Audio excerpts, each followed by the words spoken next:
निताई गौर सुंदर की, श्रील प्रभुपाद की, आप सबकी। तो एक भजन से शुरू करते हैं। मानस देह गेह जो किछ मोर। आप लोग अपना पोथी से निकाल सकते हैं।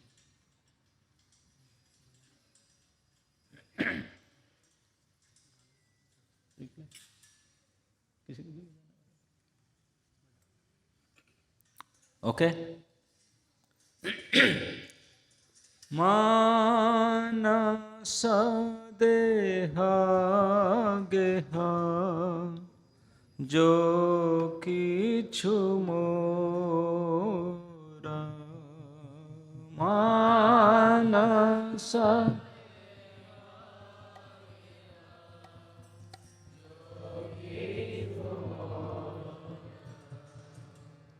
और पिलु तु आपदे नंदा किशोरा।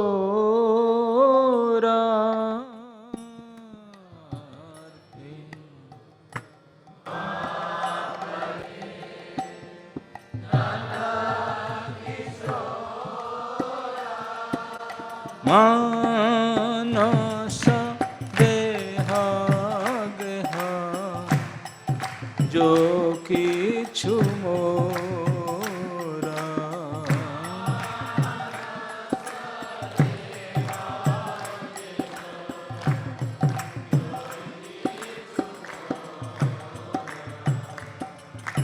संपदे विपदे जीवने मरणे।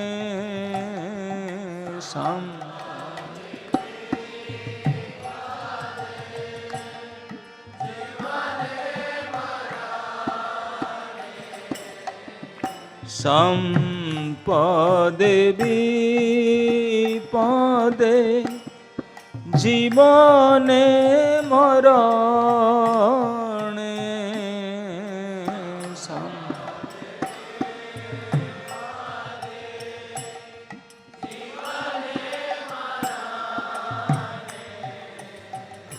दाय मम गेला तुआ ओ पाद बरणे। दाय मम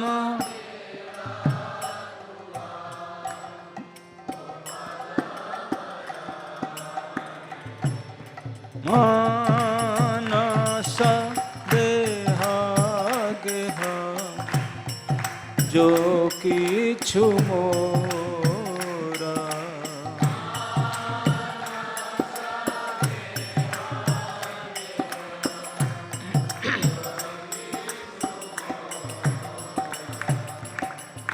मार बिराखबी जो इच्छा तोहारा।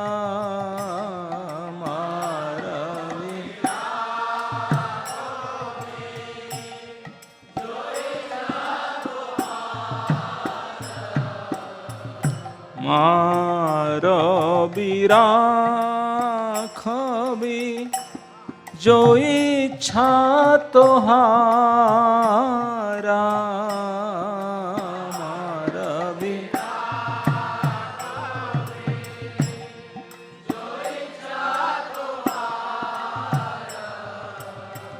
नित्य दास प्रति तुया अधिकारा। नित्य दास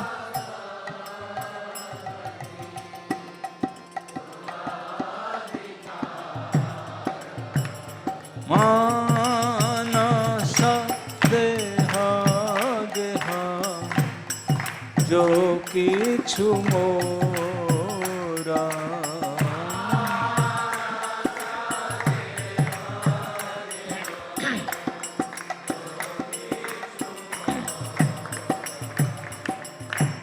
जन्मा विमोए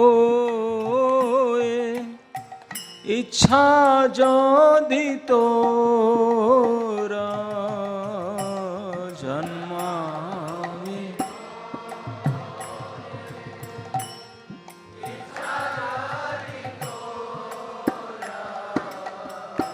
জন্মাও বিমোয়ে ইচ্ছা যদি তোরা জন্মাবি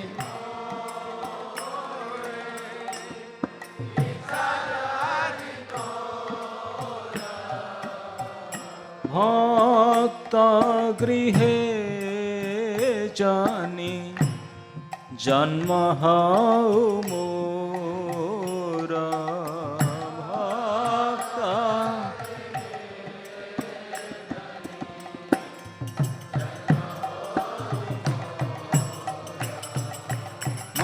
মানস দেহ গেহ जो কিছু মোরা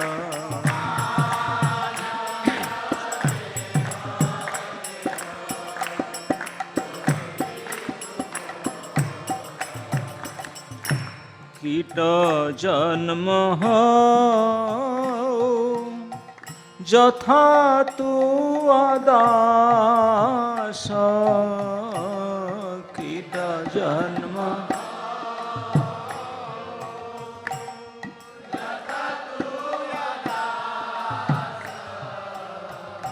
কীট জন্ম যথা তু আদাস কীট জন্ম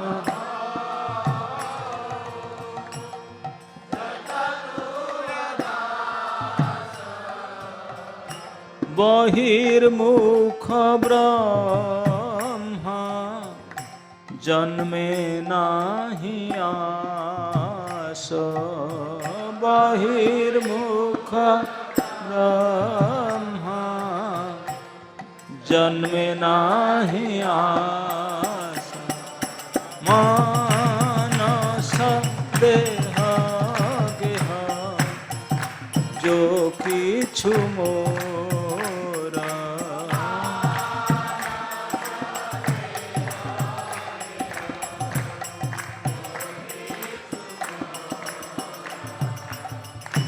ভুক্তি মুক্তি স্পৃহা বিহীন যে ভক্ত ভুক্তি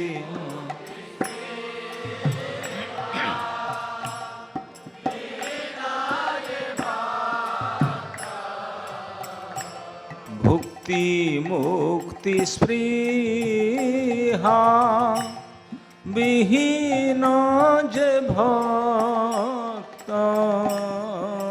ভক্তি মুক্তি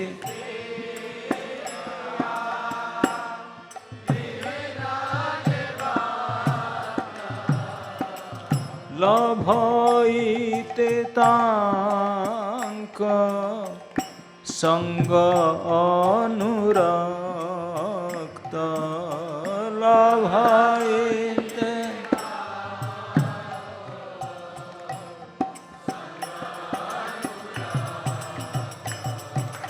মানস দেহ গেহ जो কিছু মোরা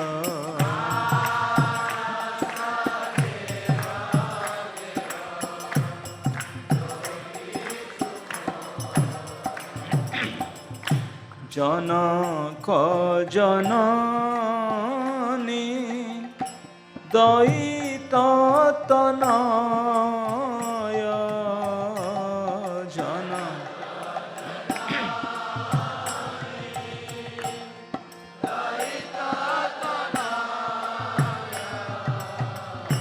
জনক জননী দয়িত তনয় জনক জন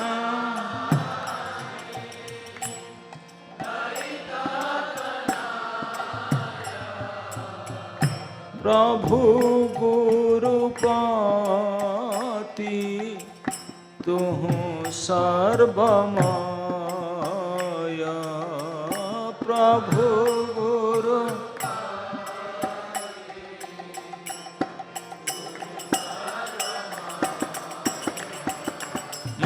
मानस देह गेह जो किछु मोरा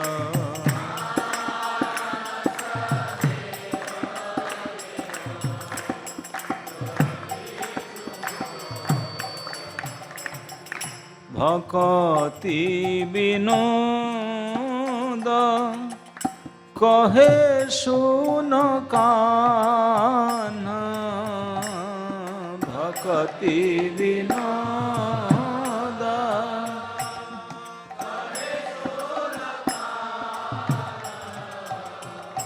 भक्ति विनोद कहे सुन कान्हा भक्ति विनोद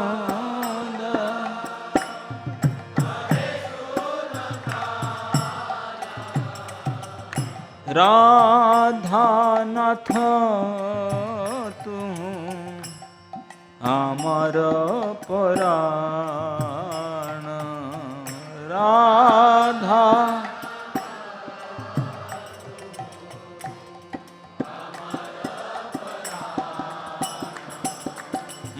मानस देह गेह जो किछु मोरा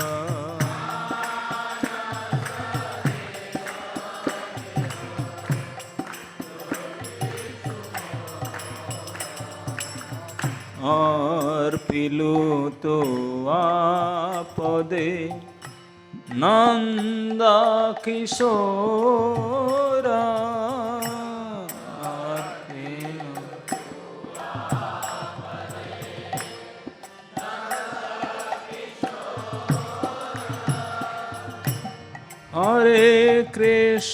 हरे कृष्ण कृष्ण कृष्ण हरे हरे हरे राम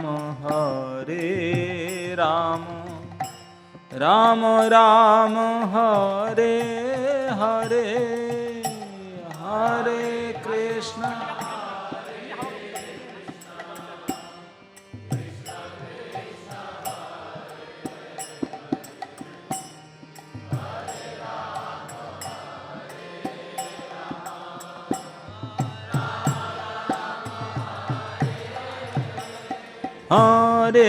कृष्ण हरे कृष्ण कृष्ण कृष्ण हरे हरे हरे राम राम राम हरे हरे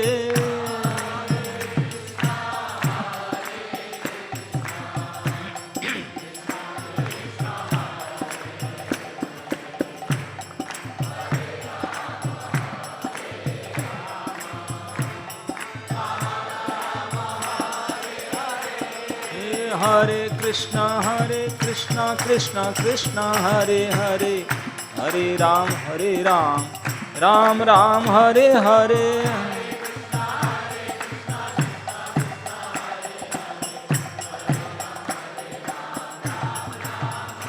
बोलो हरे कृष्ण कृष्ण कृष्ण हरे हरे हरे राम राम राम हरे हरे कृष्ण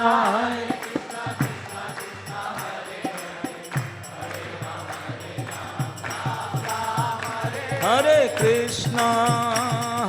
कृष्ण कृष्ण कृष्ण हरे हरे हरे राम राम राम हरे हरे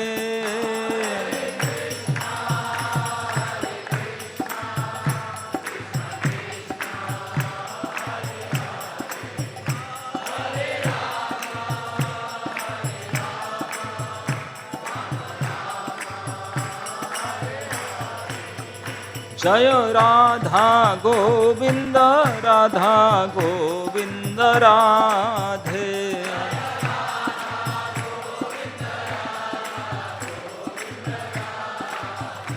निताई गौर हरि बोल हरि बोल हरि बोल हरि बोल।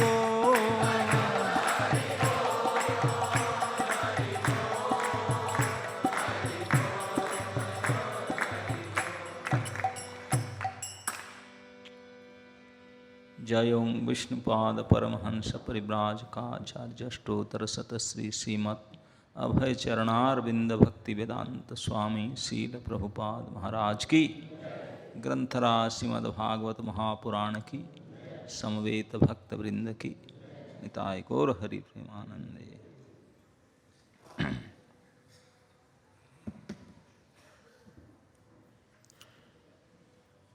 ओम नमो भगवते वासुदेवाय।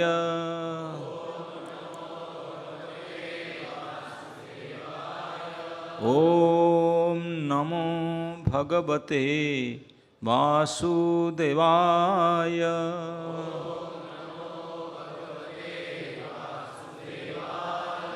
ओम नमो भगवते वासुदेवाय।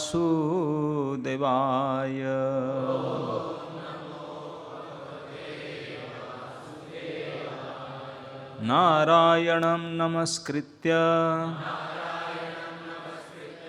नरं चैव नरोत्तमं देवीं सरस्वतीं व्यासं ततो जयम् उदीरये। कृष्णाय वासुदेवाय देवकी नंदनाय च नंदगोपकुमाराय गोविंदाय नमो नमः।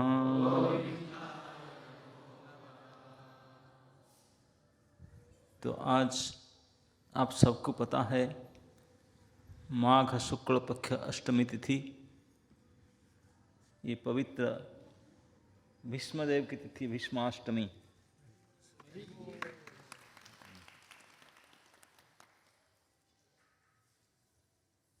तो उनके बारे में कुछ चर्चा तो करेंगे, लेकिन आपके जो क्रम भागवत का उसको थोड़ा अच्छा प्रभु जी कुछ बोलना चाहते हैं। हरे कृष्ण। तुम्हारा परम सौभाग्य की परम पूज्य भक्ति आश्रय वशिष्ठ महाराज वर्ग की उपस्थित है, तो उनका संक्षिप्त परिचय देना चाहता हूँ। तो महाराज 1984 में इस्कॉन से कनेक्ट हो गए, संपर्क में आ गए। उसके पश्चात 85 में उन्होंने ब्रह्मचर्य आश्रम इस्कॉन वृंदावन कृष्ण वृंदावन ज्वाइन किया, और उसके पश्चात परम पूज्य राधा सिंह महाराज परम पूज्य गोपाल कृष्ण महाराज स्वामी से उन्होंने हरिनाम दीक्षा प्राप्त की, और 2013 में वो सन्यासी का दीक्षा परम पूज्य गोपाल कृष्ण महाराज स्वामी से प्राप्त किया, और अभी वैष्णव कम्युनिटी में वो इसको लीडर के रूप में और गुरु के रूप में कार्यरत है। महाराज जी ने अपने ब्रह्मचर्य आश्रम में बहुत सारी सेवा की है, वाइस प्रेसिडेंट भी रहे हैं शिवनाथ कीर्तन की, और ग्रंथ वितरण की सेवा भी की है, यूथ प्रीचिंग, कांग्रेशन प्रीचिंग, बहुत सारे डिपार्टमेंट्स को उन्होंने संभाला है। और यूथ प्रीचिंग में उनका खास हिस्सा है कि बहुत सारे नवयुवकों को मार्गदर्शन करते हैं, प्रचार से बनाते हैं। तो इंस्पायरिंग लेक्चर से महाराज वैष्णव क्वालिटीज तो बहुत है महाराज की। हमारा सौभाग्य है कि आज उनके मधुर वाणी को सुनने का लाभ मिलेगा, तो हम स्वागत करेंगे महाराज जी का 3 बार जो होगी।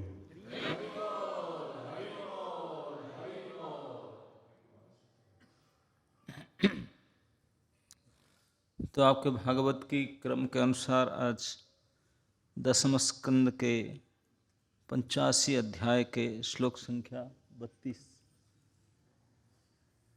32-33 दोनों एक साथ में है, जुड़वां श्लोक, और उसमें तात्पर्य नहीं है। अच्छा है, हम वो दूसरा टॉपिक में जाएंगे। चीरान् मृतसुतान् दाने गुरुणा किलचोदितो अनिन्यथुः पितृस्थानात्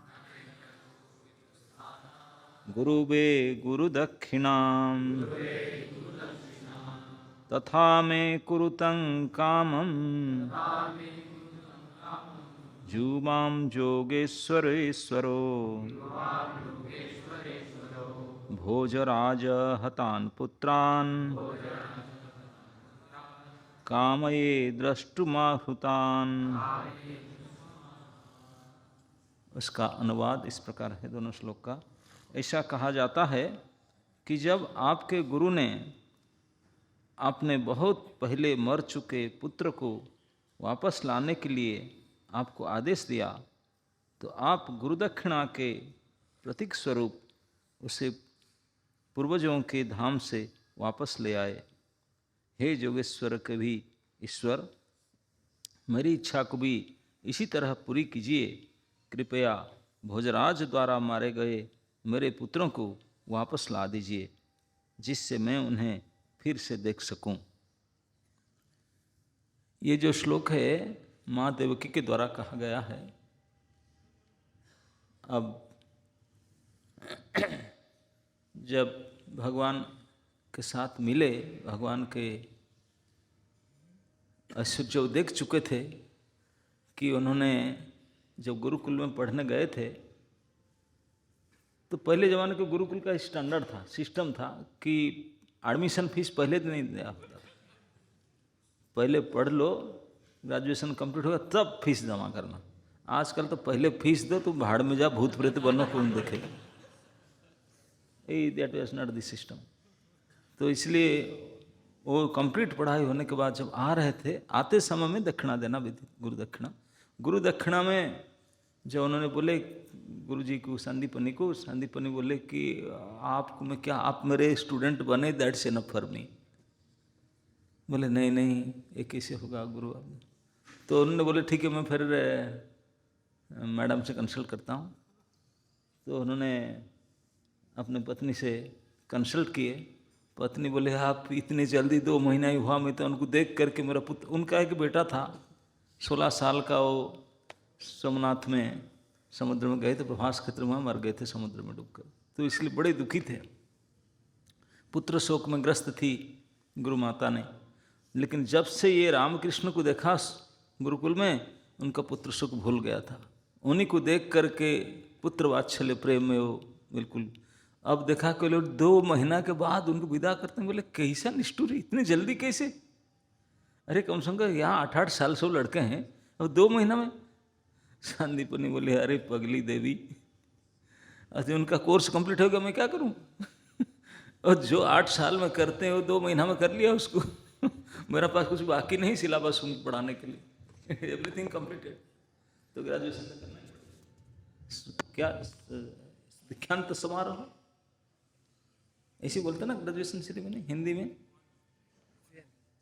फेयरवेल, तो करना ही पड़ेगा। तो करते समय वो दक्षिणा मांगे, तो माता जी कंसल्ट बोले मेरे जो शोक हो रहा, दुख हो रहा है, मेरे पुत्र नहीं है, वो चले जा रहे हैं, तो मेरे पुत्र को दे सकते हैं क्या? पुत्र सालों पहले मर चुका है, उसको मांग रहा है। ना बोल रहे कि वो है सर्वसमर्थ है। संदीपनी मुनि सोचे आप दे रहे सजेशन, लेट मी आस्क, देखते हैं क्या होता है। जा करके मन में आशा नहीं था। बोले श्री राम कृष्ण, हाँ गुरुजी, ना बुरा मत मानना, ऐसा माता जी ऐसा बता रही है। उनकी इच्छा बड़े दुखी है, उनके पुत्र मर गए थे समुद्र में, आप क्या ला सकते? ओके, नो प्रॉब्लम, आप रुके, मैं भी लेकर आते हैं। जैसे साइड में दुकान से जा करके गिफ्ट सबसे ले आते, इतने ही ऐसे मुख विकार के ओके कमिंग। वो हैरान होकर सब लोग देखे थे, व्हाट, सालों पैसे लड़का मर चुका है प्रभास में, वो जैसे बोलते हैं जाकर अभी ले आओ, अभी ला रहा हूँ, अभी ला रहा हूँ। क्या है ये, लेकिन क्या है नहीं, वो किए, वो गए और शाम से पहले लाकर लड़के को दिला दिए। तो ये अद्भुत कर्मणा, जोगेश्वर को भी ईश्वर हैं, वो कर सकते हैं। कहाँ से जब लोग पहुँच गए, क्या क्या करके ले आए उनको, क्या। तो बोलते हैं, ये बात जब सुनी माँ देवकी ने तो उनका मन में भी इच्छा हुआ, मेरा भैया ने मेरा 7 पुत्र मार डाला, है कि नहीं, तो मुझे एक पुत्र को देखना है, तो आप भी ला सकते हैं, लाते दो मुझे, मैं देखने की इच्छा कर। तो भगवान किए, भगवान उनकी इच्छा पूरा किए। उनके लिए कोई बड़ी बात, आश्चर्य कुछ नहीं, असंभव नहीं है। उनके मरे हुए बेटे को भी इतने साल के बाद आकर लेकर लाकर तुम दे दिए। तो ये भगवान भगवान है, उनके लिए कुछ असंभव है ही नहीं, कुछ भी कर सकते। तो आज जैसे हमने कहा कि माघ शुक्ल अष्टमी तिथि, ये बड़े पवित्र तिथि माना जाता है। माघ मास में अनेक शुभ घटनाएं हुआ है, क्योंकि उत्तरायण शुरू हुआ ना। उत्तरायण में सबसे पहला मास माघ मास है, उत्तरायण की शुरुआत इसी में होता है। तो इस उत्तरायण में जितने बड़े बड़े महापुरुष वो लोग सब चाहते हैं कि हम जाएं। जब उत्तरायण भगवान के दिन के समय होता, देवताओं के दिन के समय जाएंगे, लाइट हुए, आलोक गति, नहीं तो अंधार गति होगा। तो इसलिए जो महापुरुष जोगी ऋषिगण वो सब शरीर छोड़ना चाहते हैं उत्तरायण में। और उत्तरायण में कई शुभ कार्य किया जा सकता है, तो इसलिए अनेक शुभ घटना में कई महापुरुषों के आविर्भाव तिरुभाव इस माघ मास में हो रहा है। हमारे लिए तो माघ मास विशेषता ये है, हमारे परम इष्ट देव जीवाचार्य श्रीमद नित्यानंद प्रभुपाद का आविर्भाव तिथि है कि नहीं। और अभी अभी गया बसंत पंचमी, सरस्वती पूजा, 6-7 आचार्यों के दिन उस दिन भी था, और लगा रहता है। अभी काल आदित्याचार्य का था, विष्णुदेव के है, माधवाचार्य, रामानुजाचार्य, सारे इसी महीने में सब तिथि ले लिए। तिथि माघ मास, माघ सप्तमी, तो कल माघ सप्तमी था, आज माघ अष्टमी है। और माघ अष्टमी, इसमें भीष्मदेव का आविर्भाव हुआ था कि तिरुभाव हुआ था, इसमें अभी तक लोगों का डिबेट चल रहा है। लेकिन जो भी हो, कुछ भी तो हुआ है भीष्मदेव का। हमारे लिए दोनों ही तो चाहिए, चाहे वो आए चाहे गए, हम उनके गुणगान करेंगे, इसमें हमारा कल्याण होगा। हमको तो अपॉर्चुनिटी चाहिए, चाहे आविर्भाव में हो चाहे तिरुभाव में हो। हमको तो उनसे मतलब क्या है, हमको तो उनका गुणगान करना है, उनसे जानना है, सीखना है, उनकी महत्ता जानना। तो ये सब से कोई ध्यान नहीं देते हैं। पितामह भीष्म साक्षात देवता थे, वसु थे, सीनियर देवता। ब्रह्मा जी के ऑफिस में उनका अपॉइंटमेंट था, बहुत सीनियर सेक्रेटरी रैंक में थे। तो भगवत इच्छा से उन्होंने गंगा जी के पुत्र के रूप में प्रकट हुए थे।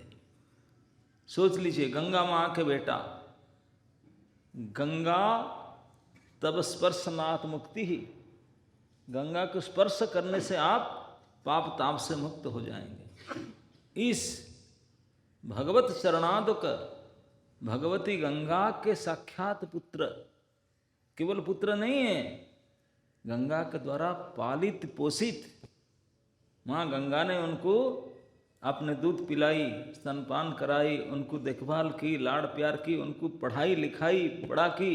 क्योंकि आप तो पता है ना, महाराज शांतनु महाभिषेक थे।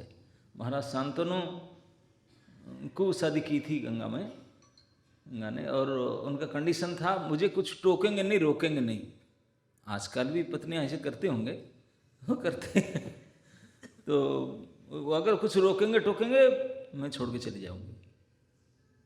लो, अब वो बोलते थे, महाराज शांतनु डर के कुछ नहीं बोलते थे, अच्छा से रहते थे कुछ।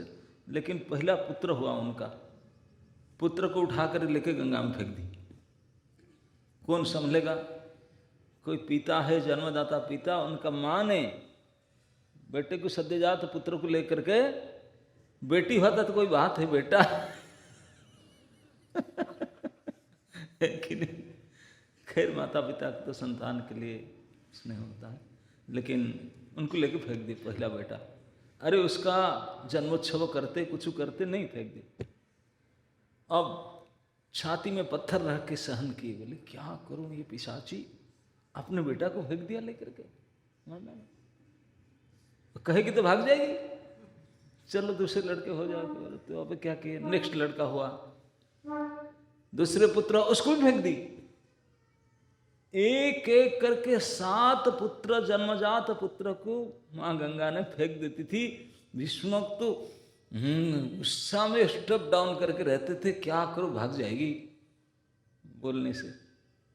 लेकिन जब 8वां पुत्र हुआ, बोले दिस इज टू मच, बोले जाए कुछ भी हो जाए, ऐसे पिशाची मैं कैसे, तो उन्होंने ऑब्जेक्ट किया। बोले अरे पिशाची, तो अपने पुत्र को कैसे ऐसे मार देती। शांतनु महाराज को पता नहीं था, पुत्र का साथ पहले से एग्रीमेंट हुआ था और उनके कारण सो करती थी ऐसा। लेकिन वो बोले कि थैंक यू पतिदेव, आई एम गोइंग, लेकिन अब मैं जब चला जाऊंगी पुत्र को छोड़कर, आपको पालन पोषण नहीं कर सकते हैं, आप दूध कैसे पिलाएंगे, कैसे, पत्नी तो है नहीं।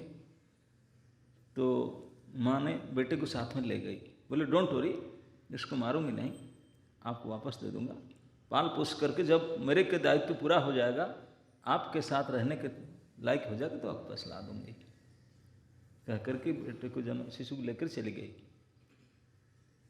और लेकर आई जब 15 साल के हो चुके थे। और वो भी 15 साल तक जन्म के बाद तो देखे नहीं थे पिताजी शांतनु महाराज, दुख में थे, पता नहीं। एक दिन उन्होंने गए थे जंगल में भ्रमण में, गंगा तट पर आ रहे थे, सोच रहे थे, बोले पता नहीं, बोली तो थी वो तो आई नहीं, पता नहीं बेटा को भी ले गया कब हटा, इस सोच कर आ रहे थे।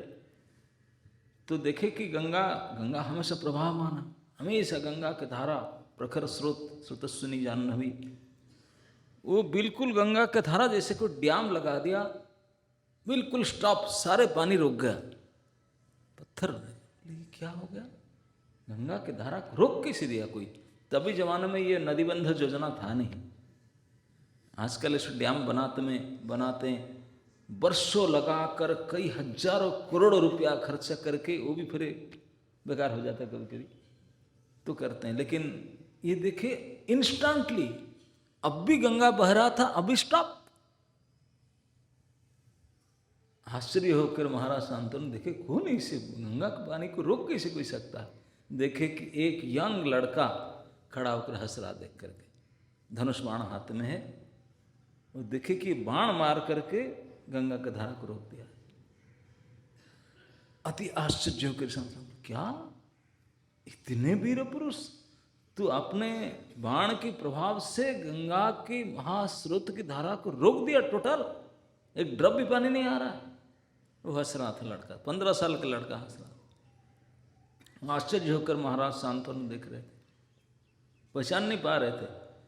तो गंगा से रुके हुए थे पानी से, माँ गंगा उठी, आके प्रणाम के बोले पतिदेव ही आपके सुपुत्र है, अब 15 साल का हो चुका है, अभी मैं आपको डिपोजिट करने आया, आप लीजिए। तब वो रिलीज कर दिए, फिर बाण उठा निकाल लिए, फिर गंगा धारा चलने लगा। और जो ऐसे अद्भुत उसका सूर्य वीर्य को जब देखे महाराज शांतनु, उसी समय डिसाइड कर दिए you will be the king, आपके जैसे वीर पुरुष ही राजा होना उचित है। घोषणा कर दी युवराज, ये मेरे पुत्र होगा।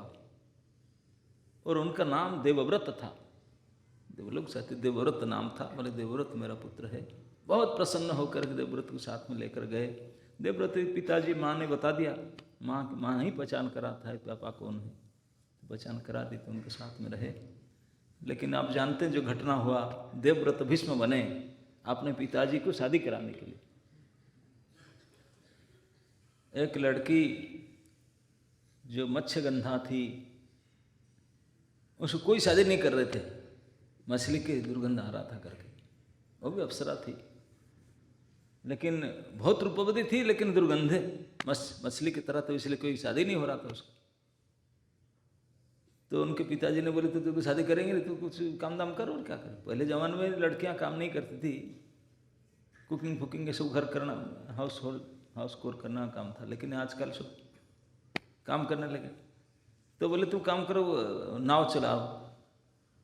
वो बोल दिया नाव चलाने के। तो उसमें जो भी आप लोग से जानते हैं, पराशर मुनि आए, उनसे, वो सत्यवती थी, वो मत्स्यगंधा थी, और सत्यवती से एक पुत्र उत्पन्न किए व्यासदेव, और कोई नहीं। और बोले कि डोंट वरी, आपके कुमारित्व बना रहेगा। और उनको वरदान बोले, मुझे एक वरदान, हम बोलो क्या चाहिए ना, मेरे अंश से दुर्गंध निकले। अरे ये कोई बात होता है।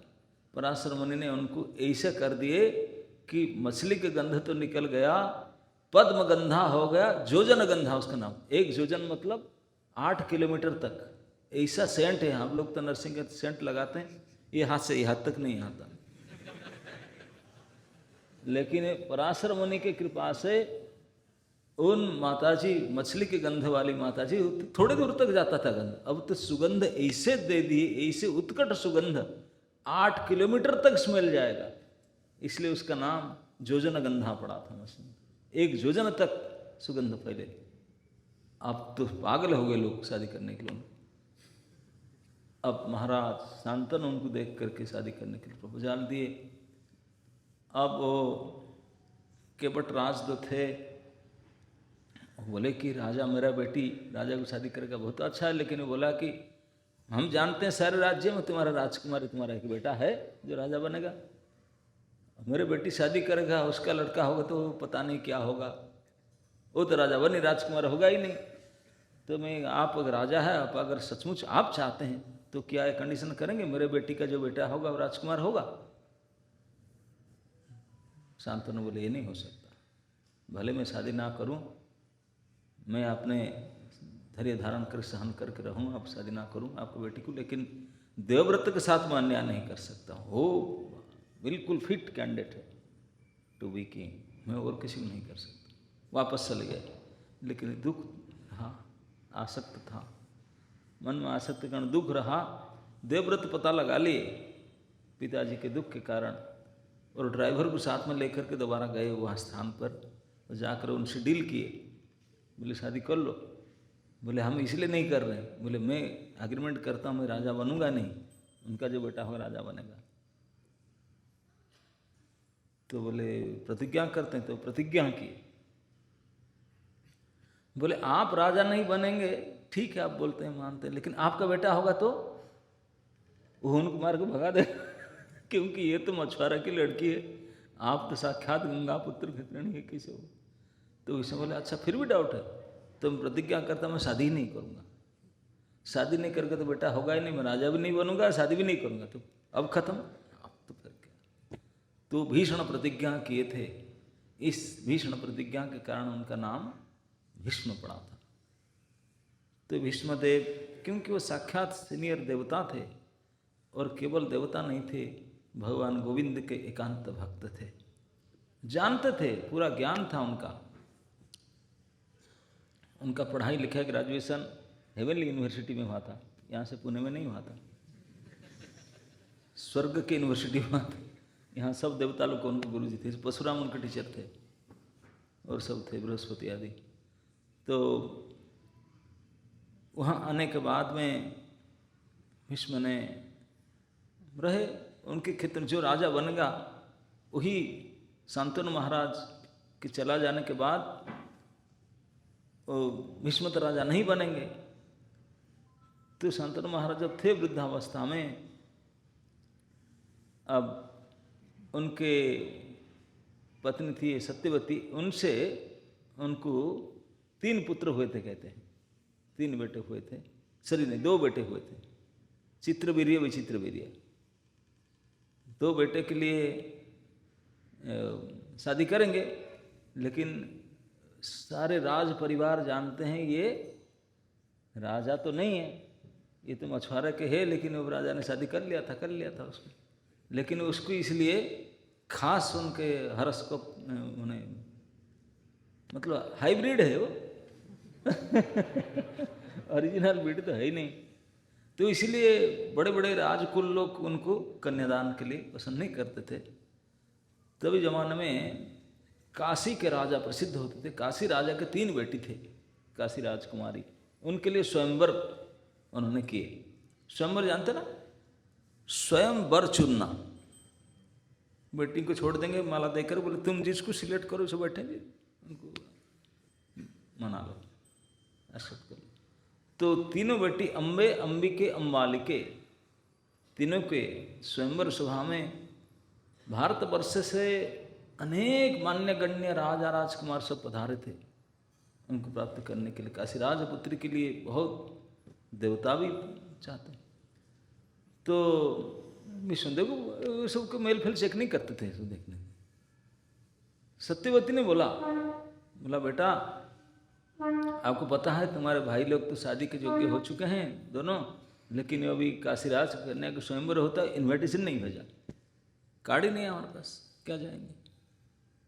बोले तो क्या कहना चाहते? ना, ये तो बहुत बड़ा अपमान है, हस्तिनापुर के राजकुल के लिए अपमान है, क्योंकि हमेशा हस्तिनापुर के राजकुमार काशी राजकुमारी से विवाह करते, लेकिन इस बार तो बुलाए नहीं।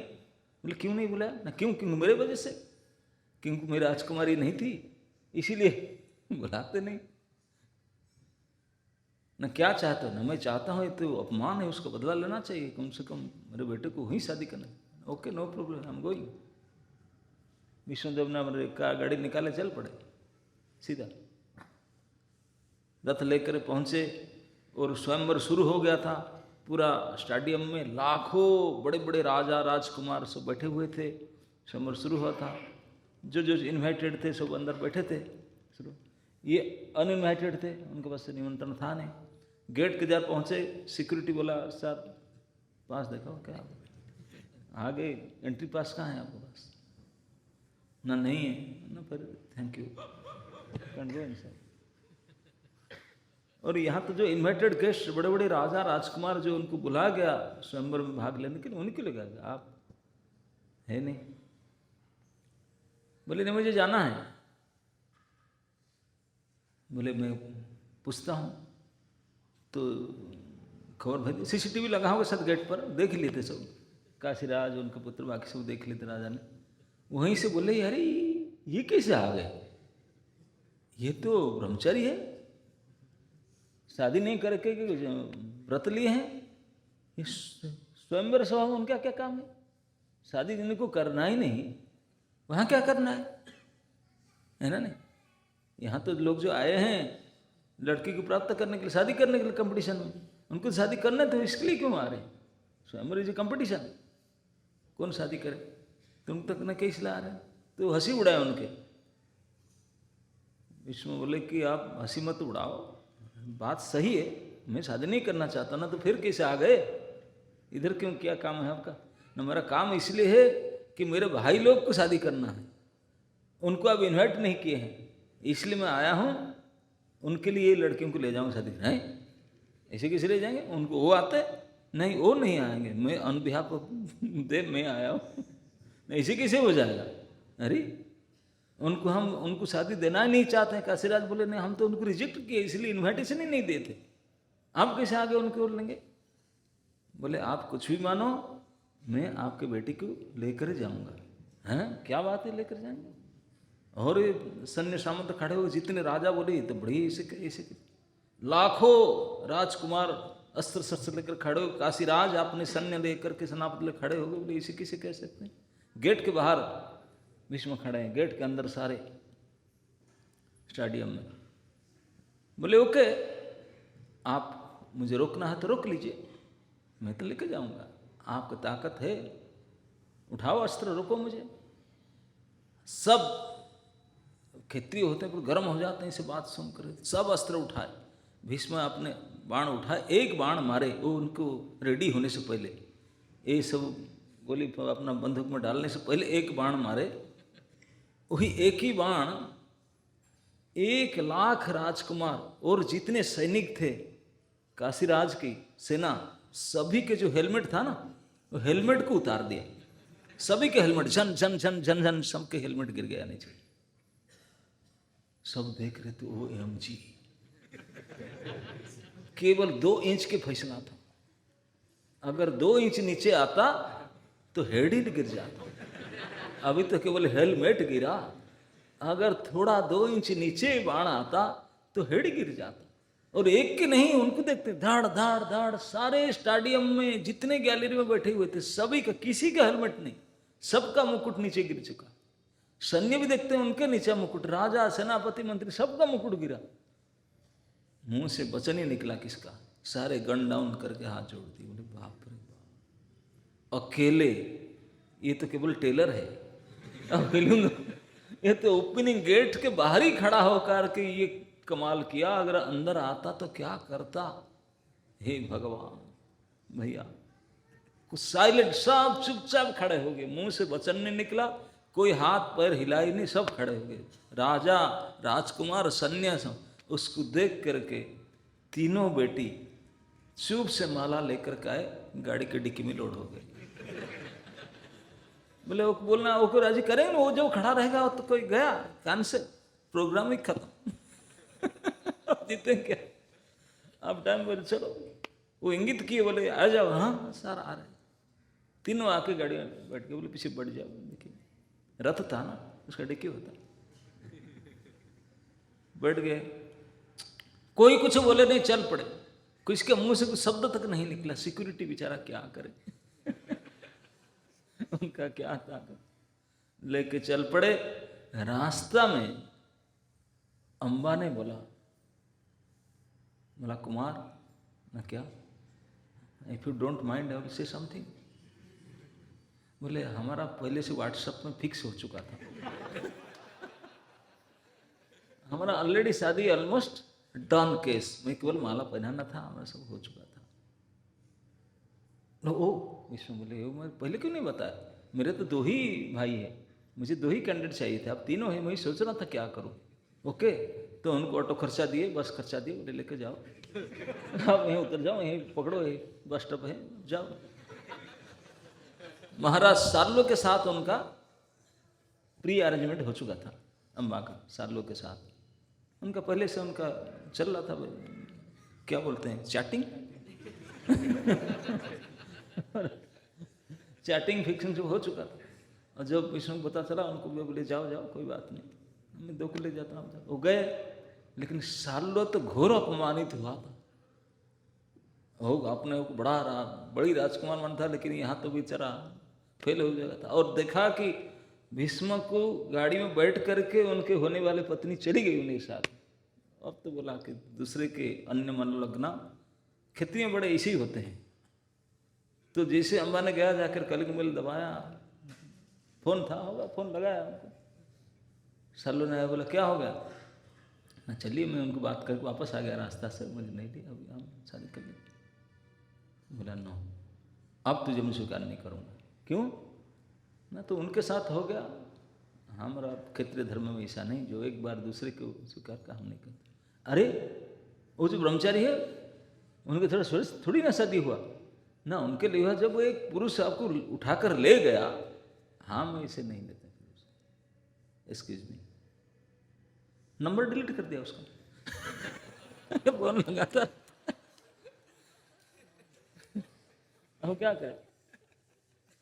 अब तो बेचारा अपमानित होकर वापस आए, आकर भीष्म को बोला कि तू मेरे साथ ऐसे क्या बोलता है कि तुम दूसरे का हो गया, हम तुझे नहीं लेते, तुझे झूठा हो गया। आजकल तो, लेकिन पहले इस प्रकार का नहीं, एक बार कोई झूठे नाम मात्र के लिए तो वो स्वीकार नहीं कर। विष्णु बोले एक्सक्यूज मी, मैं तो शादी नहीं कर सकता, हमारे 2 भाई थे, 2 भाई शादी कर चुके हैं, अब तुम किस चुके ना, तुम शादी कर लो। बोले मैं नहीं कर पाऊंगा।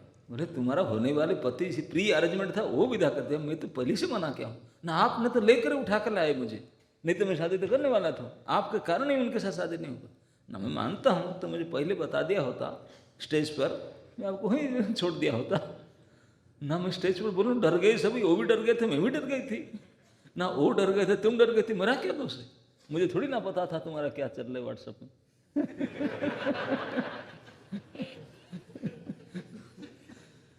Excuse me, I can't help ना। नहीं, आपको शादी करना ही पड़ेगा, आप मुझे उठा के लाए थे। अरे मैं शादी नहीं कर सकता बाबा, मैं प्रतिज्ञा मध्य में विवाह नहीं करूंगा। नहीं, कैसे नहीं करोगे? सब लाकर मीटिंग बुलाया, सब बोले उनको अब मना कर रहे हैं। सब लोग बोले देखो उनके गुरुजी हैं परशुराम, उनको जाकर बोलो गुरुजी की बात मानेंगे। तो जाकर परशुराम को बड़े तपस्या की, उनको प्रसन्न की सेवा करके। परशुराम बोले बेटी क्या चाहते? ना तुम्हारे एक स्टूडेंट है, वैसे ऐसे करके मुझे उठाकर लाकर रास्ता में उतार दिया। और जिनका साथ हमारा एग्रीमेंट था वो मुझे स्वीकार नहीं कर रहे, वो भी नहीं स्वीकार कर रहे, मैं तो बीच में फंस गया, मेरा शादी नहीं हो रहा है। ना क्या चाहते हैं, ना आप थोड़ा तुमको चिट्ठी लिख दीजिए, मेल कर दीजिए, वो मुझे शादी कर ले, वो एक्सेप्ट कर ले। परशुराम ने मेल भेजे, my dear Bhishma please accept. Bhishma ने बोले sir thank you sir, please excuse me I can't. Parashuram दोनों भाई मेरे बात को अवज्ञा करता है, नॉट बिकम ओबीडियंट, मेरे बात को नहीं मानता, जानता है मैं तेरे गुरु जी, मैं हाँ धनुर्धर अस्त्र गुरु हूँ। Yes sir I know you with due respect, I am saying I can't. Parashuram बोले तो मेरे साथ लड़ना होगा, आई एम रेडी। अब दोनों का लड़ाई हुआ, अंबा खड़ा था, बोला गुरु जी के साथ लड़ गया, अब तो कहाँ जाएगा। परशुराम साक्षात भगवत शक्ति संपन्न है, सत्यावश अवतार, उनके सामने लड़ोगे आप हार करके मुझे शादी करना ही पड़ेगा, कैसे नहीं करोगे। और बिल्कुल ये जो क्या बोलते साड़ी के जो पल्लू है ना, कमरे में कस करके खड़ी थी, ऐसे हो जाता ना, साड़ी के पल्लू कमर में बांध लेते हैं, अब देखेंगे कैसे शादी नहीं करोगे तुम। लेकिन ऐसे युद्ध हुआ, घमासान युद्ध हुआ गुरु शिष्य का, कोई किसी को हरा नहीं सके। भीष्मदेव देख करके अपने स्टूडेंट का कमाल खुश हो, बोले वाह भीष्मदेव व्रत, आई एम रियली सेटिस्फाइड, बहुत खुश हूँ, थैंक यू। क्या वरदान चाहिए? उल्टी वरदान देकर चले गए। कोई किसी को हराए ना, शादी का करे, वो बेचारे पल्लू कस करके खड़ी देखती रहेगी। परशुराम गले बोले बेटी वो is very nice boy, is really. वो शादी के बाद कुछ किए नहीं चलेगी। अब तो बेचारी हताश हो गई, अब कहाँ जाए, किधर उधर। सब बोले कि ऋषि मुनि बोले अब की जाओ, उनका नहीं बात होना चलेगा नहीं, तो कैसे करना, तपस्या करो देखो साथ में। तब बोला मैं छोड़ूंगी नहीं, क्षेत्रियाणी है ना, तप करने के लगे, कठोर तप की। बोला मरने के बाद भी उनको शादी करना है। विष्णु बोले तुम ऐसी शादी कैसे कर, मैं तुम जाके तपस्या की, तपस्या करके दूसरे जन्म हुआ, दूसरे जन्म उसका हुआ उनके पंजाब में द्रौपदी, तो इसलिए बदला लेने के लिए आया। तो विष्णुदेव ने उसको जानते थे, बोले तू सामने आने से मैं लड़ूंगा नहीं। तो पितामह भीष्म दी सीनियर मोस्ट तभी जमाने में, जो उसी समय में सबसे बड़ा युद्ध हुआ था, हस्तिनापुर के सम्राट और कोई सम्राट के साथ नहीं थे, क्योंकि हस्तिनापुर के सम्राट थे शांतनु वंश में जो है, जो चित्रवीर्य विचित्रवीर्य थे, इन दोनों ने मर गए, उनका कोई बेटा ही नहीं हुआ था, वंशलोप हो जाता। तो सत्यवती आकर रोने लगी विष्णु के पास। विष्णु बोले मैं तो आई क्या, मैं पुत्र पर संतान उत्पन्न करने से, मैं तो आपके वजह से मैं वचन मत हूँ, मेरे वचन पक्का है, मैं नहीं कर सकता। ना रे वंशलोप हो जाएगा ना, भटका नहीं तू। अब जो देखिए वंशलोप हो जाता है, उनकी वजह से सत्यवती को, जब व्यासदेव ने जन्म हुए थे, पराशर से जाते समय उनको नंबर देकर गए थे, बोले मम्मा जब जरूरत पड़ना कल करना। तो सत्यवती को याद आया मेरा पहला संतान जो मेरे से चला गया, तभी पता नहीं दुनिया को, उनका नंबर हमारे पास आया, तो कल लगाया उनको। व्यासदेव ने उठाया, यस मम्मा जी ना, ऐसे ऐसी situation, I want your help. Vyasdev ji आए, बोले ये तेरे भातृपुत्री है, भातृपुत्री नहीं, भातृ भाभी है, ये तेरे भाभी है। भाभी होंगे छोटे भाई के, वो छोटे भाई हैं, छोटे भाई के लड़का क्या होंगे, भाभी होंगे। बड़े भाई के भी भाभी, छोटे भाई की भाभी है ना। भाभी तो बड़े छोटे एक ही होते हैं। पुरुष होने से जेठ और चाचा ऐसे होते हैं नहीं, लेकिन लड़कियों का तो पोस्ट एक ही होता, चाहे सीनियर हो जूनियर हो नहीं, वही भाभी है। भाभी बोले तुम्हारे दोनों भाभी हैं, संतानहीन है और हमारा वंशलोप हो जाता है। हम चाहते हैं कि अब तभी जमाने में एक बार कलियुग में मना है भाभी से संतान उत्पन्न करना, लेकिन अन्य अन्य युग में ये नियम था, ये धर्म था। तो बोले कि आप पुत्र उत्पन्न कर सकते वंश रक्षा के लिए। तो भीष्म व्यासदेव ने ये अंबालिका और अंबिका इन दोनों से पुत्र उत्पन्न करने के लिए जो विधि था, उस विधि के अनुसार उन्हें पुत्र उत्पन्न करने के लिए आए। तो उनके 2 पुत्र तो हुए, लेकिन पहला पुत्र वो डर गए थे। अंबिका तो डर गए थे, आंख बंद कर दी, उनका बेटा ही अंधे हुआ। और दूसरे सिता पड़ गए थे, पंडुर वर्ण हो गए थे, तो पंडु हुआ। तो फिटनेस ऐसा ठीक नहीं था करके दूसरे दासी आए, तो उनसे भी एक पुत्र हुआ, तो फिट था, तो विदुर जी हुए थे। जो भी हो, तीनों कुमार को दासी पुत्र तो राजा नहीं होगा, दोनों बेटे हैं, उनसे एक अंधा हुआ, अनफिट हो गया, तो पंडु राजा बने। लेकिन और उन्हीं के वंश में एक ही परिवार में झगड़ा हुआ, इतने बड़े पूरा देशव्यापी युद्ध हुआ, एक ही परिवार के कलह से।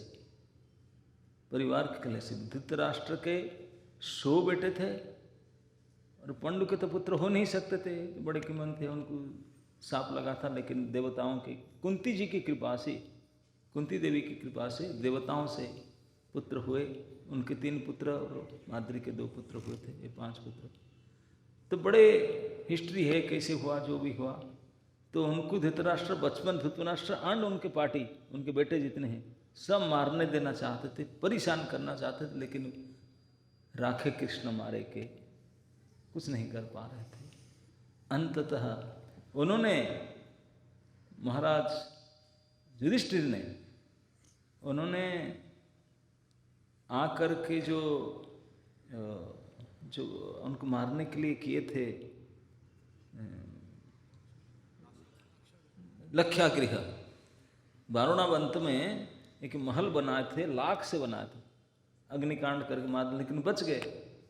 बच करके तो कई साल तो जंगल में घूमे, तो द्रौपदी स्वयंवर में पता चला कि बचे हैं। ये डुप्लीकेट था, मैसेज गड़बड़ था। तो जो भी हुआ पता चला, तो आए, तो फिर बोले अरे धृतराष्ट्र रोने लगा, तो बताया नहीं बेटा क्यों, हम तो सोचे थे हम मर गए होंगे आप। अभी फिर वहाँ बोले बंटवारा कर देते हैं, देखो मेरे 100 पुत्र है, उनको बड़ा स्थान चाहिए, आप 5 आप तो कहीं मैनेज कर लें। हाँ हम तो कहीं भी दे दो। बोला मैं जानता हूँ आप तो सेटिस्फाइड कर। तो उनको दिए, इंद्रप्रस्थ को स्वयं रख लिए, खंडप्रस्थ उनको दिए, है ना, नहीं हस्तिनापुर को रखे और खंडप्रस्थ उनको दे दिए।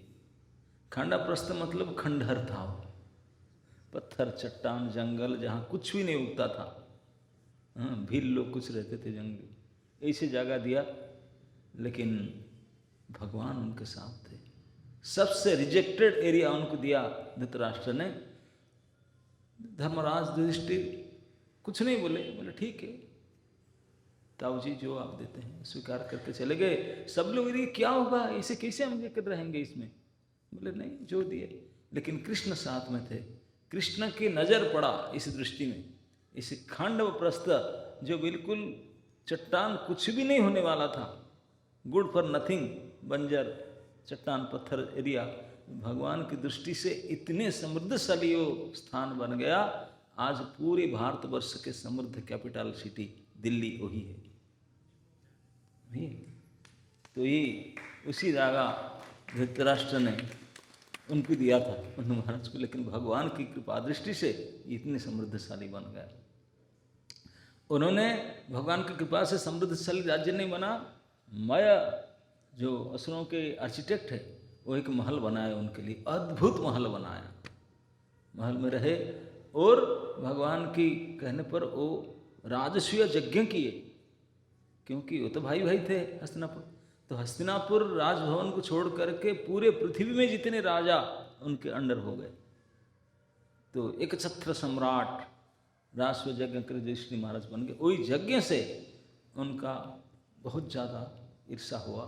उसके बाद आ करके जुआ खेलने लगा, जुआ खेल करके कपट पसा से उनको हरा करके, अब सब जानते फिर जो हुआ, फिर युद्ध हुआ।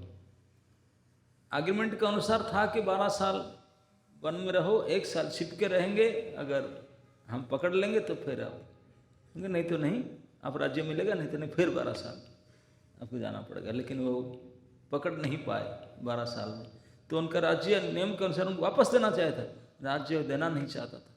दुर्योधन बोला बिना युद्धे, युद्ध के बिना मैं सुई के नोक पर जमीन नहीं दूंगा, राज्य क्या। तो युद्ध हो रहा, भगवान भी आए थे, शांति दूत बनकर काम नहीं किया, लड़ाई हुआ। तो वो लड़ाई में, एक परिवार की लड़ाई में पूरी महाभारत, पूरा भारतवर्ष, तभी भारत पूरा पृथ्वी था, पूरा पृथ्वी के सारे बड़े बड़े क्षत्रिय किंग भाग लिए थे। करोड़ों संख्या में लोग मरे, भीषण नरसंहार हुआ था इसमें। तो इसमें भगवान भी ड्राइवर बन करके आए थे। और कुरुओं के पक्ष से, क्योंकि भीष्म तो प्रतिज्ञा की थे कुरु राज सिंहासन के प्रोटेक्टर मैं हूँ, तो प्रोटेक्टर में थे, तो उन्होंने महासेनापति के रूप में कुरुवंश की तरफ से महाभारत युद्ध में लड़े थे, महासेनापति थे। और उनकी तरफ से धृष्टद्युम्न था। जो भी लड़ाई में, अब भीष्म को पता था, और केवल गाड़ी लेकर जाते थे नंदी घोष के सामने, अर्जुन के रथ के सामने, क्योंकि अर्जुन के रथ के जो ड्राइवर थे उन्हीं को देखना था, उनको क्या लड़ना था। तो 10 लड़ाई कबा कितना थे, लेकिन केवल 2 हफ्ते में लड़ाई खत्म हो गया था, ओनली फॉर 2 वीक्स। इतनी बड़ा युद्ध 2 इनिंग्स में नहीं चला, 20 ओवर भी नहीं चला, 18 दिन में खत्म हो गया, ऑल आउट हो गए। तो इसमें 10 दिन तक महासेनापति के पोस्ट में भीष्म थे। तो उसके बाद उन्होंने बाणसज्जा में आए, सरसज्जा में आ गए थे। इसी खंड के कारण अपने अस्त्र त्याग करके आ गए थे। उन्होंने प्रतिज्ञा करके भगवान की प्रतिज्ञा को तोड़ दिए थे। अब कहते हैं कि बाणसज्जा में रहे लगभग 58 डेज, ऐसे भयानक पैशाचिक स्थिति में, हजारों हजारों डेड बॉडियों के बीच में अकेले, कोई सलाइन नहीं चला रहा था, कोई खान पान दे नहीं रहा था, ड्रेसिंग करने, पूरे शरीर में हर एक इंच में आर पार बाण घुसा हुआ है, लेटे थे। अपना शरीर में अगर 1 इंच का कांटा घुस जाए 1 हफ्ता तक ICU है कि नहीं, लेकिन वो पूरे शरीर में बाण घुसा हुआ था, लेटे थे उसमें। मजे की बात है, हम तो मर ही जाते, अगर मरना नहीं होता सुसाइड कर डालते, लेकिन उनको इच्छा मृत्यु के पावर था। भीष्म के पिताजी ने उनको वरदान दिए थे, बेटा तो जब चाहो तो मरोगे, कोई आपको मार ही नहीं सकता, कोई शक्ति मार नहीं सकता, आप जब तक नहीं चाहोगे तो मरोगे नहीं। इतने भयानक दयनीय यंत्रणा में स्थिति में थे, लेकिन मरना नहीं चाह रहे थे। पूरे शरीर में हर इंच में बाण घुसा हुआ था, 2 महीना तक बाण घुसा था। कुछ भी नहीं खा रहे थे, ना फल फ्रूट्स खा रहे थे, ना मिल्क खा रहे थे, ना दाना तो खा नहीं रहे थे, एकादशी फूड भी नहीं, केवल पानी पीते थे। 2 महीने तक जल पान करके रहे। चारों तरफ लाखों डेड बॉडी के बीच में, दिन में क्या रात में भी, दिन में भी, जहां भूत प्रेत पिशाच सियार गीत सब घूम रहे हैं, इसी के बीच में लाखों डेड बॉडियों के बीच में पड़े रहे 2 महीना, इतनी भयंकर स्थिति में। अंततः भगवान आए, उनके भक्त हैं, पंच पांडव को साथ में लेकर के भीष्म के पिता आया कि भीष्म समझाएंगे, तब युधिष्ठिर राजा सीट नहीं एक्सेप्ट कर रहे थे, राजा नहीं बनना चाह रहे थे, बोले नहीं। तो समझाने के लिए लेकर आए भीष्म के पास। भीष्म का डिक्लेयर हो गया, Bhishma will give class today. तो ये क्लास जब मीडिया में आ गया तो पूरे संसार के जितने ऋषि मुनि देवर्षि ब्रह्मर्षि जितने थे सब अपने अपने डिसाइपल को, अपने अपने फॉलोअर्स को लेकर के वहां पहुंच गए। यद्यपि यहाँ साउंड सिस्टम नहीं था, व्यासासन नहीं था, ना बैठने के लिए कोई मैट बिछा हुआ था। बैठने के स्थान में डेड बॉडी पड़े थे, सड़े हुए, दुर्गंध आ रहा था। ये जो सुनने वाले अपना अपना आसन लेकर के साफ जगह साफ करके बैठे। इतने लाखों की ऋषि समाज जाके सुनेंगे किसी बिना साउंड सिस्टम। भगवान थे, वो व्यवस्था कर ली। जिसके आजकल वायरलेस होता हो ना, सब वायरलेस, तो इस पर ये साउंड सिस्टम लेस में भी साउंड हो सकता है।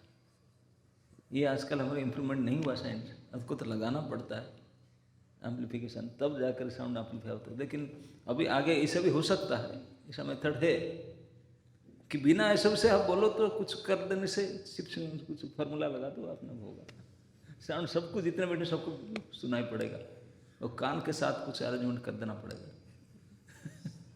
ये सब दिखाने में ही नहीं, सबका कान को साउंड जितना चाहिए इतना लाउड में जाएगा। तो इस प्रकार के विधि भगवान को पता था। तो भीष्मदेव के प्रसंग, महाभारत का सबसे भीष्म पर्व सबसे बड़ा पर्व है, उसी के अंदर भगवत गीता भी आता है। तो भीष्मदेव ने पूरी ऋषि वर्ग, ब्राह्मण वर्ग, पांडव धर्म, रस धर्म की बात, कई विशेष बात प्रवचन करते करते अंततः जब उत्तरायण आने लगा तो ये महावीर, महापुरुष, सब प्रकार से महान है योद्धा, जो हजारों वीरों को रथ मत चुके थे, जीते थे, कितने युद्ध भी क्या क्या नहीं थे, इतने बड़े होल्डर, आज सभी ओर से अपने मन को, दृष्टि को, संपूर्ण इंद्रिय की वृत्ति को खींच करके, एकत्रित करके सामने जो खड़े थे कृष्ण, उनके ऊपर एकत्रित करके बोले अब now I want to die, अब अपनी इच्छा से मरना चाहते हैं। इसलिए शब्द आता है मूर्छु। भीष्मदेव ने अब मरने से पहले भगवान के ऊपर एक टक देख करके उनको स्तुति करने लगे। भीष्म स्तुति भागवत में प्रसिद्ध है, प्रथम स्कंद 9वां अध्याय में। उस स्तुति में एक से एक सुंदर सुंदर स्तुति श्लोक गाए हैं। एक श्लोक में उन्होंने कहते हैं, विजय रथ कुटुंब आततोत्र। कुटुंब शब्द का अर्थ जानते हैं? कुटुंब किसे बोलते हैं? परिवार को, अपने खुद का परिवार को कुटुंब कहते हैं। अपना कुटुंब, मेरे परिवार, मेरे पत्नी से जो बच्चे हैं, बच्चे बच्चियां, मेरे वो परिवार, ये मेरे कुटुंब कहलाते हैं। कुटुंब शब्द का अर्थ है कि कुटुंब को भरण पोषण करना होता है। और भरण पोषण करने के लिए कई अगर अन्याय भी करना पड़े, you can do this allowed. कोई अकर्म करना पड़े, अकृत्य करना पड़े कुटुंब पर में, तो वो अलाउड है, क्योंकि अरे कुटुंब पोषण के लिए तो करना पड़ा, थोड़ी दूसरे की थोड़ी ना किया, है कि नहीं? तो इसलिए कुटुंब भरणम, कुटुंब भरण के लिए कुछ अब अनीति अन्याय काम भी कर सकते हैं। तो भीष्मदेव कहते हैं कि मैंने तो देखा हूं, भक्त को पोषण रक्षा करने के लिए हे प्रभु आप विजय रथ कुटुंब, विजय है अर्जुन का एक नाम, बोले अर्जुन का जो रथ था वो आपके कुटुंब था, मतलब आपके खुद का परिवार था। विजय रथ कुटुंब आततोत्र, त्रिभुवन कमल में 39 वर्ष। एनीवे, तो बोलते हैं कि अर्जुन के रथ को आप आपने कुटुंब मान बैठे थे, उसको रक्षा करने के लिए आप अन्याय भी करने के लिए पीछे नहीं हटते थे, आपके नियम तोड़े। मैंने आपको सामने, तो अर्जुन तो पीछे था, वो क्या देखता था, हमने आप बैठे थे, मैं मेरे तीखा बाण मार करके आपके कवच तोड़ डाला, आपके शरीर को लहूलुहान कर दिया, लेकिन आप इतने व्यग्र थे अर्जुन को बचाने के लिए, क्योंकि कोई चारों तरफ से हजारों महारथी बाण मार रहे थे। अर्जुन, दुर्योधन डिक्लेयर किया था केवल अर्जुन को आउट कर लो, आप फिर कोई चिंता नहीं। सब मिलकर के, सारे मिलकर के महारथी का एक ही टारगेट था अर्जुन को। अर्जुन के बाद पता नहीं किस किस दिशाओं से, किस किस प्रकार से बड़े बड़े शक्तिशाली बाण आ रहा था, लेकिन वो ड्राइवर ही ऐसा था, ड्राइवर ही ऐसा था कि ऐसे ड्राइविंग करता था, बाण की चले क्या, लोग सर पिट कर बढ़ते, क्या कर दिया, गाड़ी घुमा दिया यार, मेरा अचूक बाण ऐसे चला गया, ऐसे चला गया। जब ऐसे सारथी सारथित्व करे, विष्णुदेव से बोलते मैं इस रूप को देखा हूं, अभी तक आपके कितने लीला, अनंत लीला, मैं भी रास लीला भी देखा, भगवान करते मैं भी उनको टीवी में देखा था, रास लीला में, मेरे दिव्य नेत्र में, और कितने लीला मैंने देखा हूं, लेकिन ये जो युद्ध लीला में आपके जो ड्राइविंग का करने का जो लीला, वो तो अद्भुत है। ये अद्भुत रूप था।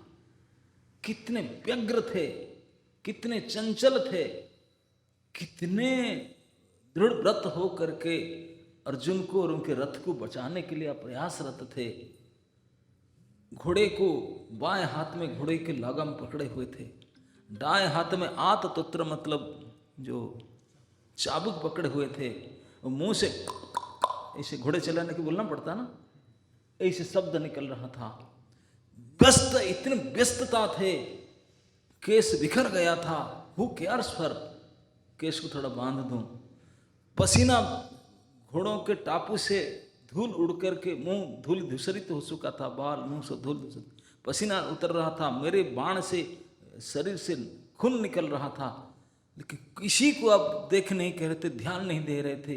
इतने एकाग्रचित्त हो करके, कई प्रकार के नियम तोड़ करके आपने इस अर्जुन के रथ को और अर्जुन को बचाने के लिए इतने व्यस्त हो चुके थे, इसको मैं देख रहा था। हा, हे भक्त वत्सल, भक्तों को रक्षा करते हैं हमेशा, लेकिन इस प्रकार बोले महाभारत युद्ध में अनेक बड़े बड़े रथी महारथी इकट्ठे हुए थे और सब अर्जुन को मारने के लिए आए थे, अर्जुन को मारने के लिए आए थे।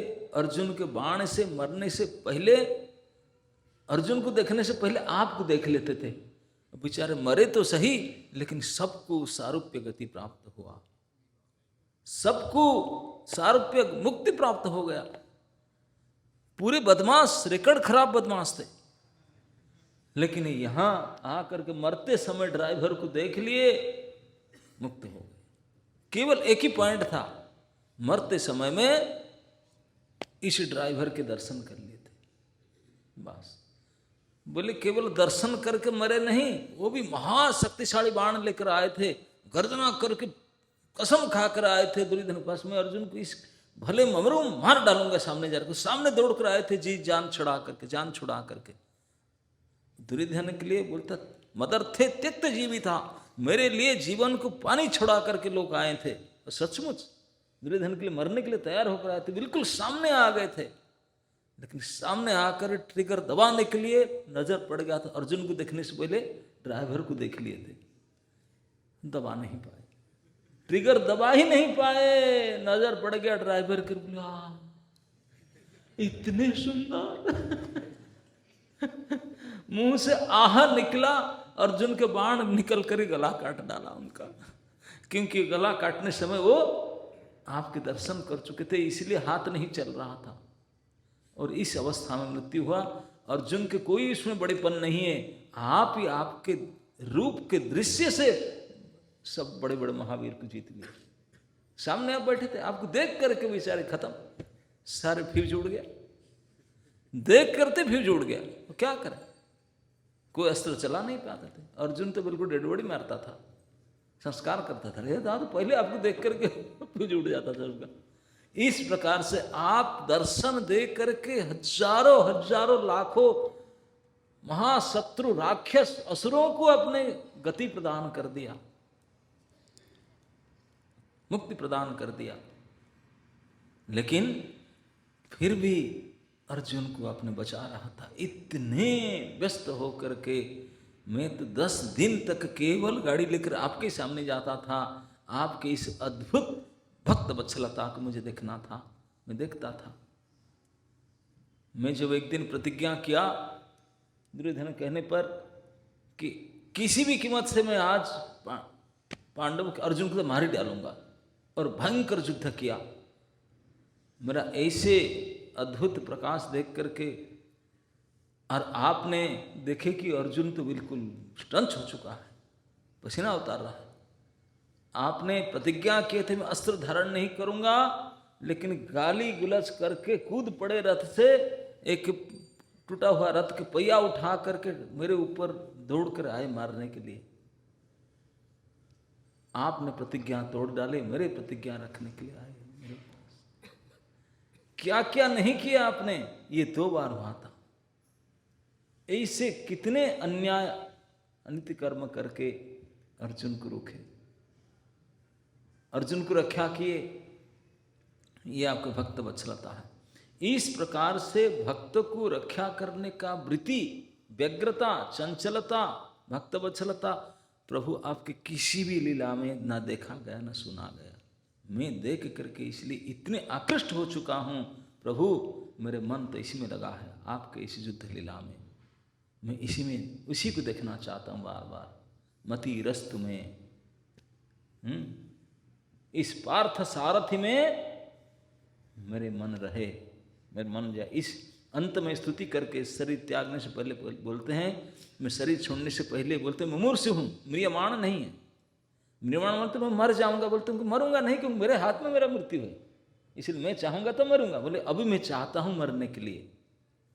कब चाहता हूं ना, मैं जब सामने आप खड़े हैं, आपको देख करके मेरे यही मन को था, ये रूप नहीं, मैं उस रूप में प्रवेश करना चाहता हूं, उस लीला में हमेशा देखना चाहता हूं, रहना।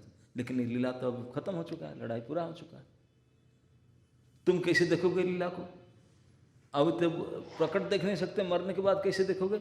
मैंने बोले जीते नहीं जी देख नहीं पाऊंगा, क्योंकि वो लीला समाप्ति कर चुके हैं। मरने कैसे देखूंगा? लेकिन मरने पहले देखूंगा, उसका प्रमाण है ना। कैसे देखोगे? ना आप ही प्रमाण है ना, क्या ना आपकी वचन प्रमाण है। आप खुद बोले हैं गीता में, जम जम वाप स्मरण भावम त्यजंती अंते कलेवरम। शरीर छोड़ते समय जो जैसा मति सो गति, अंते जो मति सो गति। तो इसीलिए मेरा अंत समय, मरते समय मैं यही मति करता हूं कि यही आप में मेरा मति रस्तु, यही पार्थ सारथी में मेरा मति रहे। इस प्रकार लड़ाई की तेज स्थिति पर आपका मति रहे। तो यह आपकी प्रतिज्ञा है। इस वचन के बल पर मैं मरते समय में यही मति मेरे रहता हूँ। तो इस मति के अगर शरीर छूटेगा तो निश्चित रूप से आपके नित्य लीला को प्राप्त करूँगा।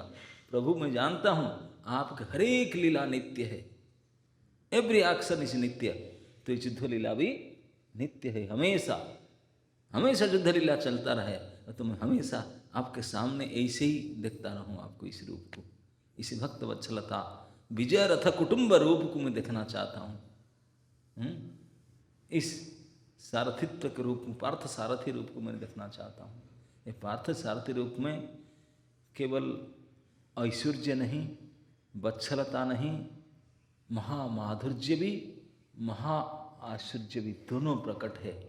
ये पितामह भीष्म बोलते हैं कि मैं दिव्य चक्षु में देख रहा था कि लोग को कैसे गति प्राप्त होता आ रहा। आपके रूप में जो महा ऐश्वर्य, अति अद्भुत शक्ति और महामाधुर्य भी और महाभक्त वत्सलता कृपाता प्रकट हो रहा था, मैं देखा हूँ। तो इसको मैं देख करके इसी को मैं कभी नहीं मिस करना चाहता हूँ। जन्म जन्म में मर मर करके जी करके कभी हूँ केवल इसी लीला में प्रवेश करना चाहता हूँ।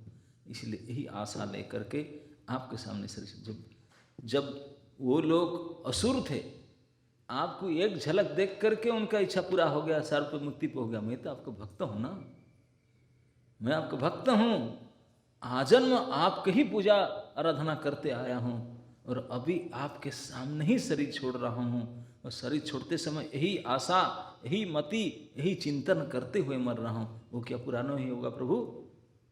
भगवान चुप खड़े, क्यों नहीं होगा? होगा। तो भीष्मदेव जानते थे कि पार्थ सारथी रूप भगवान के सर्वश्रेष्ठ रूप है।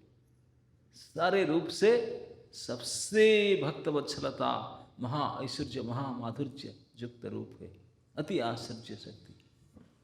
तो इसलिए प्रभुपाद जी ने एक मंदिर प्रतिष्ठा किए दिल्ली में, राधा पार्थ सारथी। पार्थ सारथी के साथ राधा कहाँ से आ गई? पार्थ सारथी लड़ाई लेकिन हमारे पार्थ सारथी बांसुरी पकड़े हुए हैं, ये घोड़े की लगाम ड्राइवरी पर स्टेयरिंग नहीं पकड़े हुए, बिना स्टेयरिंग वाले ये पार्थ सारथी है। तो भले पार्थ की सारथी में क्यों ना बने, भले स्टेयरिंग क्यों ना पकड़े, उनका असली स्वरूप तो आईडी कार्ड में फट तो उनका बांसुरी वाले, बांसुरी वाला है ही है। इसीलिए विष्णुदेव जानते, मैं जानता हूँ, आप वही है। थोड़े दिन के लिए कितना ड्राइविंग किए थे, क्योंकि बड़े बड़े लोग, रईस लोग, बहुत बड़े लोग, उनका गाड़ी अनेक होता है, 10-10, 20-20 गाड़ियाँ होता है, 20-25 ड्राइवर भी होते हैं कि नहीं, एक एक गाड़ी में 2-2 ड्राइवर रहते हैं एक्स्ट्रा ड्यूटी करने के लिए।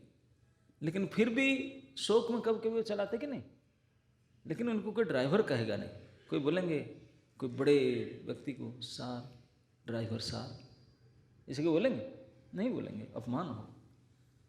लेकिन हमारे प्रभु से बढ़कर कोई बड़े हुए, कोई अफसर, कोई राजा महाराजा, कोई जमींदार हमारे प्रभु से बढ़कर को हो सकते? मत परतरम नान्यत किंचित अस्ति धनंजय, मेरे समान ही नहीं कोई सकता, मेरे बढ़कर के क्या होगा, कोई असंभव ही नहीं। लेकिन ये महान, सर्वश्रेष्ठ, सर्वसामान्य, सर्वपूज्य, सर्वसमर्थ प्रभु ड्राइविंग किए। कितना दिन किए? 2 वीक्स तक किए, 2 हफ्ता ही किए, कौन सा 1 महीना किए? 1 महीना भले करते, फिर साल भर करते। ड्राइविंग लाइसेंस उनका तो होता था, लेकिन वो ड्राइविंग नहीं करते थे। अर्जुन ने कहा पर बोले, okay I have licence, I can do that. बोला तो मुझे बुला कर लाया, कुछ तो करूँ ना सर, ड्राइविंग कीजिए, कर सकते ना, कर लूँगा। तो ऐसे ड्राइविंग किए थे केवल 15-17 दिन तो किए, और क्या है, इतने दिन का ड्राइविंग किए। और हम तभी से अभी तक बोलते रहे, आप पार्थ के ड्राइवर है, पार्थ सारथी, पार्थ सारथी, हरि बोल, हरे कृष्ण, पार्थ सारथी। जो हम आरती करेंगे, आपके प्रणाम करेंगे, माला पढ़ाएंगे। अरे जो केवल 2 हफ्ता ड्राइविंग किया उनको बोलते, जो 10 साल किया उनको नहीं बोलते? नहीं, क्योंकि वो ऐसा ही उनके ड्राइविंग के रूप। क्योंकि भीष्म ने बताया, ये जो पार्थ के सारथी, सारथित्व जो है, ऐसा सारथी ना भूतो ना भविष्यति, ऐसा ड्राइवर ना कोई बनेगा, ना बन सकता है। किस प्रकार से ड्राइविंग किए थे, ये इंजन भी फेल मार जाता था, मालूम है? एक बार इंजन सीज हो गया था उनके घोड़े जब जयद्रथ वध के दिन में अर्जुन ने प्रतिज्ञा किया था, शाम तक जयद्रथ को मारना है, पूरी सेना लगा दिए थे। बोले लड़ाई करना नहीं, अर्जुन को रोकना है, रोकना है शाम तक, तो खुद ही मर जाएगा। ओहो हो, उसी दिन जो युद्ध हुआ था 90% नाश उसी दिन कर दिए थे भगवान, मरवा दिए थे। जयद्रथ अर्जुन की प्रतिज्ञा पूरा करने के लिए कुछ भी करना पड़े, सूर्य को रोक दिए, बिफोर टाइम सनसेट हो गया, फिर सनराइज भी कर दी, सब कुछ का अर्जुन को बचाने के लिए प्रभु तुम क्या क्या नहीं किए। इसीलिए कहते हैं विजय रथ कुटुंब, अपने भक्त को बचाने के लिए। व्हाट नॉट, ये जो आपके मूड, ये ना तो गोपियों के साथ था, ना और कोई भक्त के साथ था, ये अर्जुन को रक्षा के साथ था। ये भक्त को रक्षा करने का इतने स्नेह ममता युक्त जो भाव, ये केवल सारथित्व में दिखाई पड़ता है। बोला कोई नहीं देखा, अर्जुन भी नहीं देखा मूड को, अर्जुन तो पीछे बैठा था, मैं ही देख रहा था सामने। इसीलिए मैं इसी रूप को छोड़ करके, मेरा मन में और कोई मति गति इच्छा कुछ नहीं है, मैं इस गति को प्राप्त करूं, इस शरीर को अभी मरना भी इसलिए चाहता हूं क्योंकि इसी लीला में जाना चाहता हूं, नहीं तो मरना भी नहीं चाहता था। क्योंकि अभी सामने मेरे खड़े हैं, मैं देख रहा था आपको, लेकिन देख करके इस रूप को देख नहीं पा रहा हूं। जो रूप मैंने देखा था 10 दिन तक, इस रूप को नहीं देख पा रहा हूं प्रभु, इसलिए मैं उसको देखने के लिए मरना ही चाहता हूं। इसलिए मरना चाहता हूं क्योंकि मरने से इस रूप में जा सकता हूं, क्योंकि मरते समय में जो मति वही आपकी गति होगा। तो इसलिए I want to go to that नित्य लीला, आपके नित्य युद्ध लीला, आपके नित्य पार्थ सारथी रूप के दर्शन करने के लिए इसी में भाग लेना चाहता हूँ, इसी के लिए मैं मरना चाहता हूँ। आज चाहे भीष्माष्टमी हो, चाहे मकर संक्रांति हो, वो जो भी हो जाने, लेकिन वो महापुरुष के जो महानता है, भगवान को इतने भक्ति में बस किए थे, भगवान सबको लेकर आए, उनके सामने इतने दिन खड़े रहे और अंततः गति प्रदान करके उनको गए। जब विष्णुदेव शरीर छोड़ करके पार्थ सारथी लीला में प्रवेश किए, ऊपर से सारे देवता पुष्प वृष्टि किए, सब कितना बड़े फेस्टिवल होने लगा। तो कम से कम आप लोग देवता नहीं, देवताओं के अनुयायी भक्त तो है, तो आप लोग भीष्माष्टमी फेस्टिवल करना चाहिए। क्या फेस्टिवल करें? प्रार्थना करें भीष्मदेव के चरण में, हे पितामह महापुरुष महाजन, ये महाजन भीष्म, आप कृपा करें, आपके चरण में हमारा ये हृदय श्रद्धांजलि ज्ञापन करना चाहते हैं कि आपका जो मति, आपको, क्योंकि मति इसलिए बोलते मति रस्तु, मति रस्तु, मति में देना चाहता हूँ। क्यों? क्योंकि मेरे आप प्रभु है, यू आर माई इष्ट देव, you are my chief guest, you are my everything. आप आज आए, मैं तो पड़ा हूँ युद्ध भूमि में, हाथ पैर हिला नहीं सकता, बाण में बद्ध है पड़ा, लेकिन आप कृपा करके मेरे पास आए, आपके भक्त लोग ऋषि मुनियों को मेरे सामने लेकर आए, मैं क्या आपको गिफ्ट दे सकता हूँ? ये नियम है, कोई पूज्य व्यक्ति आए, गुरुजन पूज्यजन और ठाकुर जी, उनके खाली हाथ में नहीं जाना चाहिए, कुछ देना चाहिए। लेकिन मेरा पास कुछ भी नहीं, चेकबुक साइन भी नहीं कर सकता, हट का नहीं गिफ्ट हुई वो, मेरे पास क्या है इस अवस्था में? केवल एक ही चीज़ है, क्या? मेरा मति, मेरा मति मेरा साथ है, उसी को मैं देना चाहता हूँ। मति रस्तु में अनवद्या, कोई बिना मांग के केवल मेरा मति आप में लग जाए, इसी को मैं आपके चरण में भेंट देना चाहता हूँ मरते समय में। और मति मरते समय में जब आपके लगे तो मेरा गति भी वही होगा। इसीलिए मैं आज आपको देखते हुए मति छोड़ के मरना चाहता हूँ।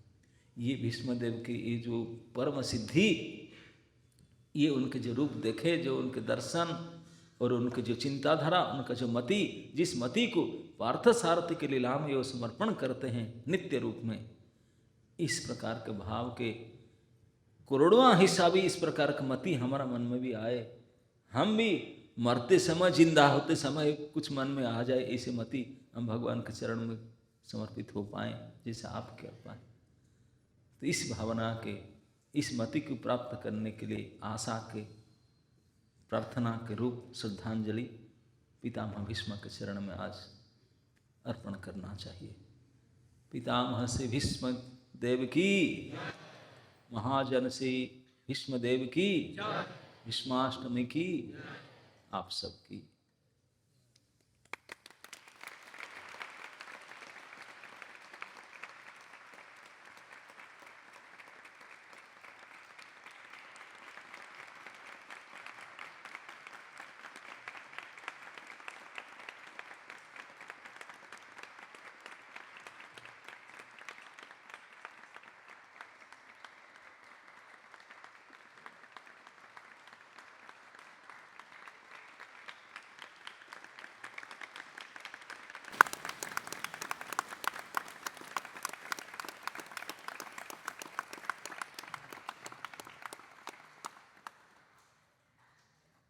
प्रश्नोत्तर है तो महाराज प्रश्नोत्तर की सेशन में ले सकते हैं।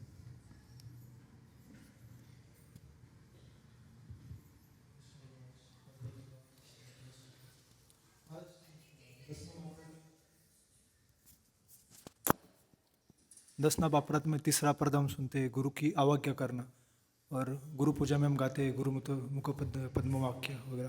तो जब परशुराम जी ने आज्ञा दी भीष्म को कि आप ऐसा ऐसा करो, शादी कर लो अंबिका से, तो उन्होंने कैसे उनको डिनाई किया, आज्ञा क्यों की उन्होंने, कैसे समझ सकते हैं इसको? प्रश्न सबको पता चला ना? सुना पड़ा कि नहीं? ठीक से नहीं पड़ा? नहीं पड़ा? बोलते हैं तीसरा नाम अपराध है गुरु अवज्ञा। गुरुजनों को सामान्य व्यक्ति नहीं मानना चाहिए, उनको अवज्ञा नहीं करना चाहिए। लेकिन पितामह भीष्म तो महाजन थे, वो अपने गुरुजी को अवज्ञा किसी की? ये उनके टीचर थे, गुरु नहीं थे। एक सब्जेक्ट का टीचर थे, आर्चरी का। आपके स्कूल में कितने टीचर ये थे? लेकिन वो तो यार नॉट स्पिरिचुअल टीचर, यार आपके कोर्स के टीचर थे, है कि नहीं? एक तो ये समझो। दूसरा, अगर ये मानो कि परशुराम साक्षात भगवत अवतार, उनके बात नहीं मानते, उनके बात नहीं। शास्त्र में ये भी कहा गया, पिता वो गुरु, कि अगर शादी के बात को अमान्य करते हैं, दैट्स राइट, ये दैट इज एक्सेप्टेड। ये भागवत में बताया गया, क्योंकि ब्रह्मा जी, उनके जो पहले सेठ के पुत्र हुए थे, फर्स्ट बैच के पुत्र है ना, 4 कुमार, उनको भी रिक्वेस्ट किए थे, फर्स्ट बैच के पुत्र को बेटा शादी करो, प्रोजनी करो, प्रजा उत्पन्न करो। बोले हम नहीं करेंगे। पापा की बात नहीं माने। ब्रह्मा बोले बताओ, रिकॉर्ड खराब होगा, या पहले बेटा तुमने ये पहली बात मेरा नहीं माने, पहले पुत्र पहले आदेश को अमान्य कर दिए। तो फिर रिकॉर्ड में नोट हो गया, अगर पहले बेटा हो दूसरे बेटा हो, कैसे बेटा, पिता के शादी करने का आदेश को अगर वो अमान्य करेंगे, दैट्स राइट, इसके लिए पाप नहीं लगेगा, दोष नहीं लगेगा, निर्दोष है। तो इसलिए चाहे पिता हो चाहे गुरु हो, अगर इस बर्बादी के उपदेश को अगर आप नाकच कर देते हैं, तो दैट्स राइट, ओके, दोष नहीं लगेगा। Okay, next. हरे कृष्ण महाराज, आपने बहुत सुंदर तरीके से बताया कि कैसे भीष्मदेव भगवान में वही रूप देखना चाहते थे, उसी नित्य लीला में प्रविष्ट हुए। सो महाराज जी, आपने एक चीज़ बताई कि वो भी जो पार्थ सारथी की लीला भगवान की नित्य लीला है। यस। एंड इसको महाराज जी कैसे समझे कि भगवान की सारी लीलाएं नित्य होती है, but at the same time ये भी बोला जाता है कि सारी लीलाएं न्यू भी होती है, भगवान की सारी नवीन भी होती है। इसको कैसे समझा? हाँ, तो लेकिन ये थोड़ा फॉर्मेट चेंज होगा, लेकिन है नित्य। भगवान के एवरी एक्शन इज नित्य। भगवान स्वयं नित्य है, तो उनका एवरीथिंग इज नित्य, अनित्य कुछ है ही नहीं उनका, है ना? नहीं, भगवान को कमी थोड़ी पड़ता है, एरिया कम है, केवल 100 गज है, फिर क्या करूं, ऐसा नहीं है। एक पार्थ से लीला कर दिए, नए नए फिर और करते रहेंगे। अनंत अनंत कोटि ब्रह्मांड है, सब में करते रहेंगे, क्या फर्क पड़ जाता है? नहीं, हमारे ये छोटी भेजा में बैठता नहीं, that's our problem, but he can do. Okay, Hare Krishna Maharaj, thank you so much. Maharaj, मेरा प्रश्न था कि आपने एक बार कहा था कि यदि भक्ति ना हो तो भगवान के दर्शन स्पर्शन का कोई प्रभाव नहीं है। सो युद्ध में जो सैनिकों को गति मिली, वो किस प्रकार से मिली? ये भक्ति नहीं था उनका, मानता हूँ, लेकिन मरते समय देख करके, हाँ इतने बढ़िया, थोड़ा भक्ति भाव कुछ सेकंड के लिए आया था, इसलिए उनको भक्त के गति नहीं मिला, उनको वही गति मिला, सारूप्य मुक्ति मिला। वो वहाँ प्रवेश किए जा करके ब्रह्म में लीन हुए। लेकिन भक्त लोग जहाँ जाते हैं, यहाँ नहीं गए उन्होंने। गोलोक नहीं मिला ना, गोलोक क्या, वैकुंठ में भी अंदर नहीं गए, बाहर ही ब्रह्म ज्योति में ही रहे। जैसे किसी ने निगड़ी में कोई भक्त का कांटेक्ट नहीं है, मंदिर से किसी को पता नहीं है, आ गया निगड़ी, घूमता रहता था, फुटपाथ में सोए का आ जाए। और जिनका प्रभु जी का नंबर हो, कांटेक्ट फोन कर आया, रात में भी आया, तभी रूम में रहेगा, गर्म प्रसाद भी मिलेगा और सुबह मंगलारती भी करेगा, कांटेक्ट। तो इसलिए भगवान के साथ बिना कांटेक्ट में, बिना भक्ति में कोई जाएगा, ऐसे फुटपाथ में सोएगा। Okay, thank you so much महाराज।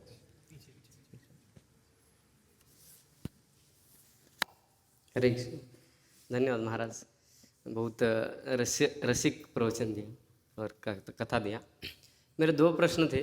तो पहला ऐसा था कि जो 18 दिन युद्ध हो गया, तो फिर उसके बाद 1-2 महीना फिर क्या किए वो, भीष्म के पास नहीं आए, तो उसमें क्या हुआ, ये प्रश्न था पहला। लेटे हुए थे, वो क्या कहेंगे, जाना थोड़ में, हाथ पर सील,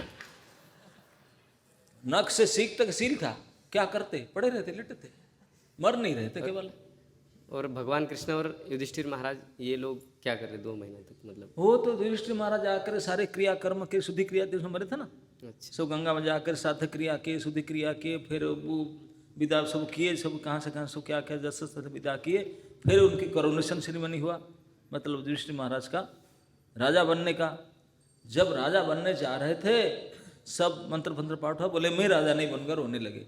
अर्जुन जैसे रोए थे लड़ाई से पहले, लड़ाई के बाद युधिष्ठिर महाराज रोए। तो उनको समझाने लगे, अरे ये सब कुछ नहीं, बन जाओ राजा बन जाओ। बोलते नहीं, सारे पाप, इतने स्त्रियों को विधवा कर दिया, इतने इसको अनाथ कर दिया पुत्रों को, उसका मेरी दोष है, मेरा है। तो इसलिए नहीं बैठते थे। ये बैठने का कारण भगवान भी समझा नहीं समझ रहे थे, क्योंकि भगवान ने रेगुलेटर अंदर से मोड़ के रखे थे।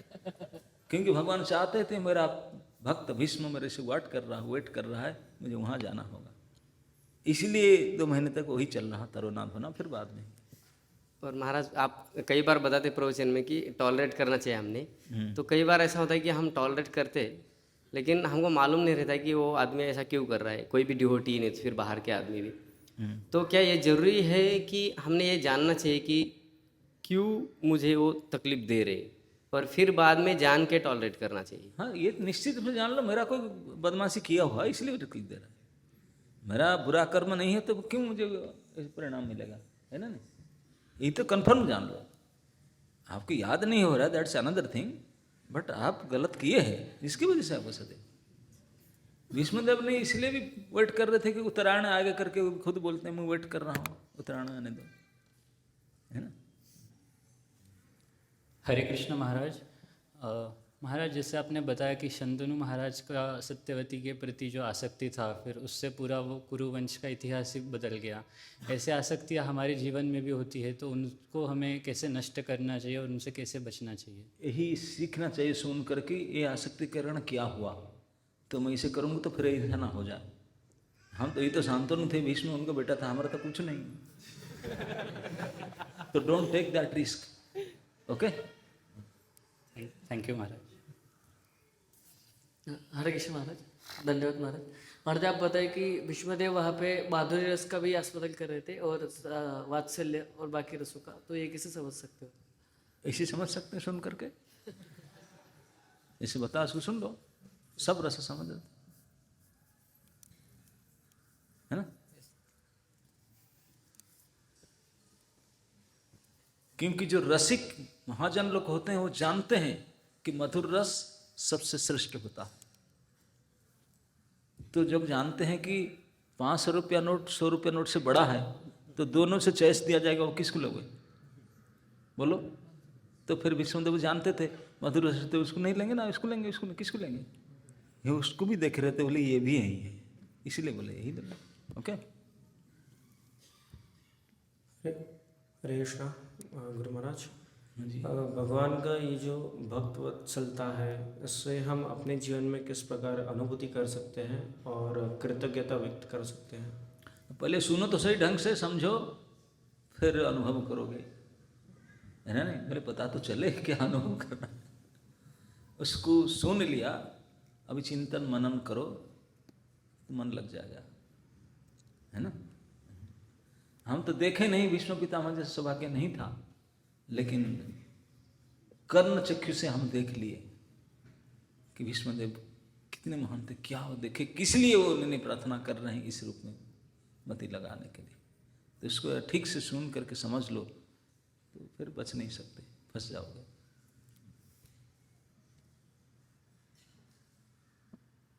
और कुछ?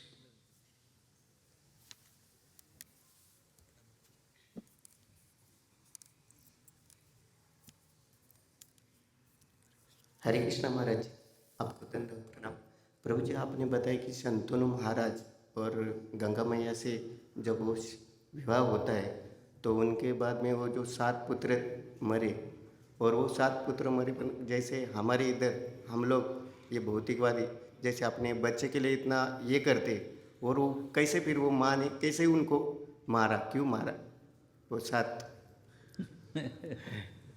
उनको मारना ही था, पहले से एग्रीमेंट था। अच्छा, वो बेटे लोग आने से पहले एग्रीमेंट करके आए थे, हम तुम्हारा बेटे बनेंगे जब आपको मार डालोगे, है ना? ये बात हम नहीं जानते ना,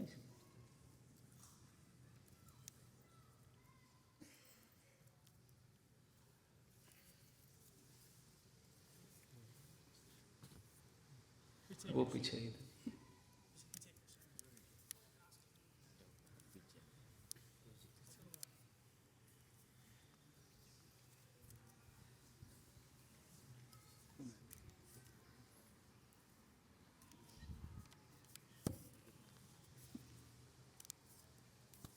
हरे कृष्णा महाराज, थैंक यू महाराज। महाराज आपने बताया कि भीष्मदेव महाजन थे, तो क्या वो अपने प्रतिज्ञा में आसक्त हो गए थे और वो अधर्म के प्रति उन्होंने युद्ध किया था, या फिर हमें सिखाने के लिए एक मैसेज था? कैसे हम इसको समझ सकते हैं? Very nice question. देखिए, भीष्म पितामह महाजन थे, भक्त भी थे। महाजन भक्त होने के नाते आज भी लोगों के मन में ये क्वेश्चन मार्क, भाई भीष्म पितामह टुक साइड ऑफ कौरव, एगेंस्ट भक्तों के एगेंस्ट में, कृष्ण के एगेंस्ट में कैसे खड़े हुए। लेकिन इसमें कोई द्वंद्व नहीं है, वो हमेशा ही महाजन भक्त होने के नाते कृष्ण की इच्छा के अनुसार कार्य करते थे। कृष्ण का डिक्टेशन था, उनके पास मेल आया था। कृष्ण की इच्छा था कि वो कुरुपक्ष में लड़ें, ताकि ये प्रमाणित करने के लिए भगवान दिखाना चाहते थे दुनिया को, हम जिसको दिखाना चाहते थे भीष्म के द्वारा, कि देखो दुनिया वालों, सुन लो, खोल करके देख लो, पितामह भीष्म जैसे महान योद्धा, इतने परम विजेता, जन्म इच्छा मृत्यु के धारण करने वाला महाअस्त्रधारी परशुराम विजयी, यही से बड़ी विजेता वीर भी इतने सामर्थ्यवान होते हुए भी अगर भक्तों के विरोध करे, कृष्ण के विपक्ष में खड़ा रहे, तो यही से गति होता है। तो ये एक दिखाना था, क्योंकि भगवान हमेशा गीता में कहते हैं, न मे भक्त प्रणश्यति, अर्जुन डिक्लार इट, मेरे भक्त का कभी पतन नहीं होता। पितामह तो भक्त थे, भक्तराज थे, भक्त श्रेष्ठ थे, तो उनका पतन कैसे, उनका पतन नहीं हुआ। भगवान के वाणी है, किसी प्रकार से भक्त को पतन कराने नहीं देंगे, उनको रक्षा करेंगे ही, लेकिन रक्षा कैसे करेंगे ये भक्त की इच्छा ऊपर नहीं, ये भगवान अपनी इच्छा से करेंगे। He knows how to do it, it is not on our choice. वो आपको सारे छीन करके, मार करके, अपमानित करके, लात मार करके प्रोटेक्ट कर सकते हैं, यह संसार के साम्राज्य दे करके, पूजा करके अपन प्रोटेक्ट कर सकते हैं। उनकी मर्जी है, लेकिन वो करेंगे। अभी तक भीष्म कुरुओं की तरफ से लड़ करके, भगवान को बाण मार के लहलुहान करके, आज भी पूजा योग्य, प्रणाम योग्य, स्तुति योग्य हैं, है कि नहीं? हाँ। तो भगवान अपने भक्त को कैसे प्रोटेक्ट करते हैं, मान देते हैं, रखते हैं, वो तरीका उनको पता, उनको आता है, उनको हम नहीं जान सकते, लेकिन करते हैं, अवश्य करेंगे। ओके? हरे कृष्ण महाराज।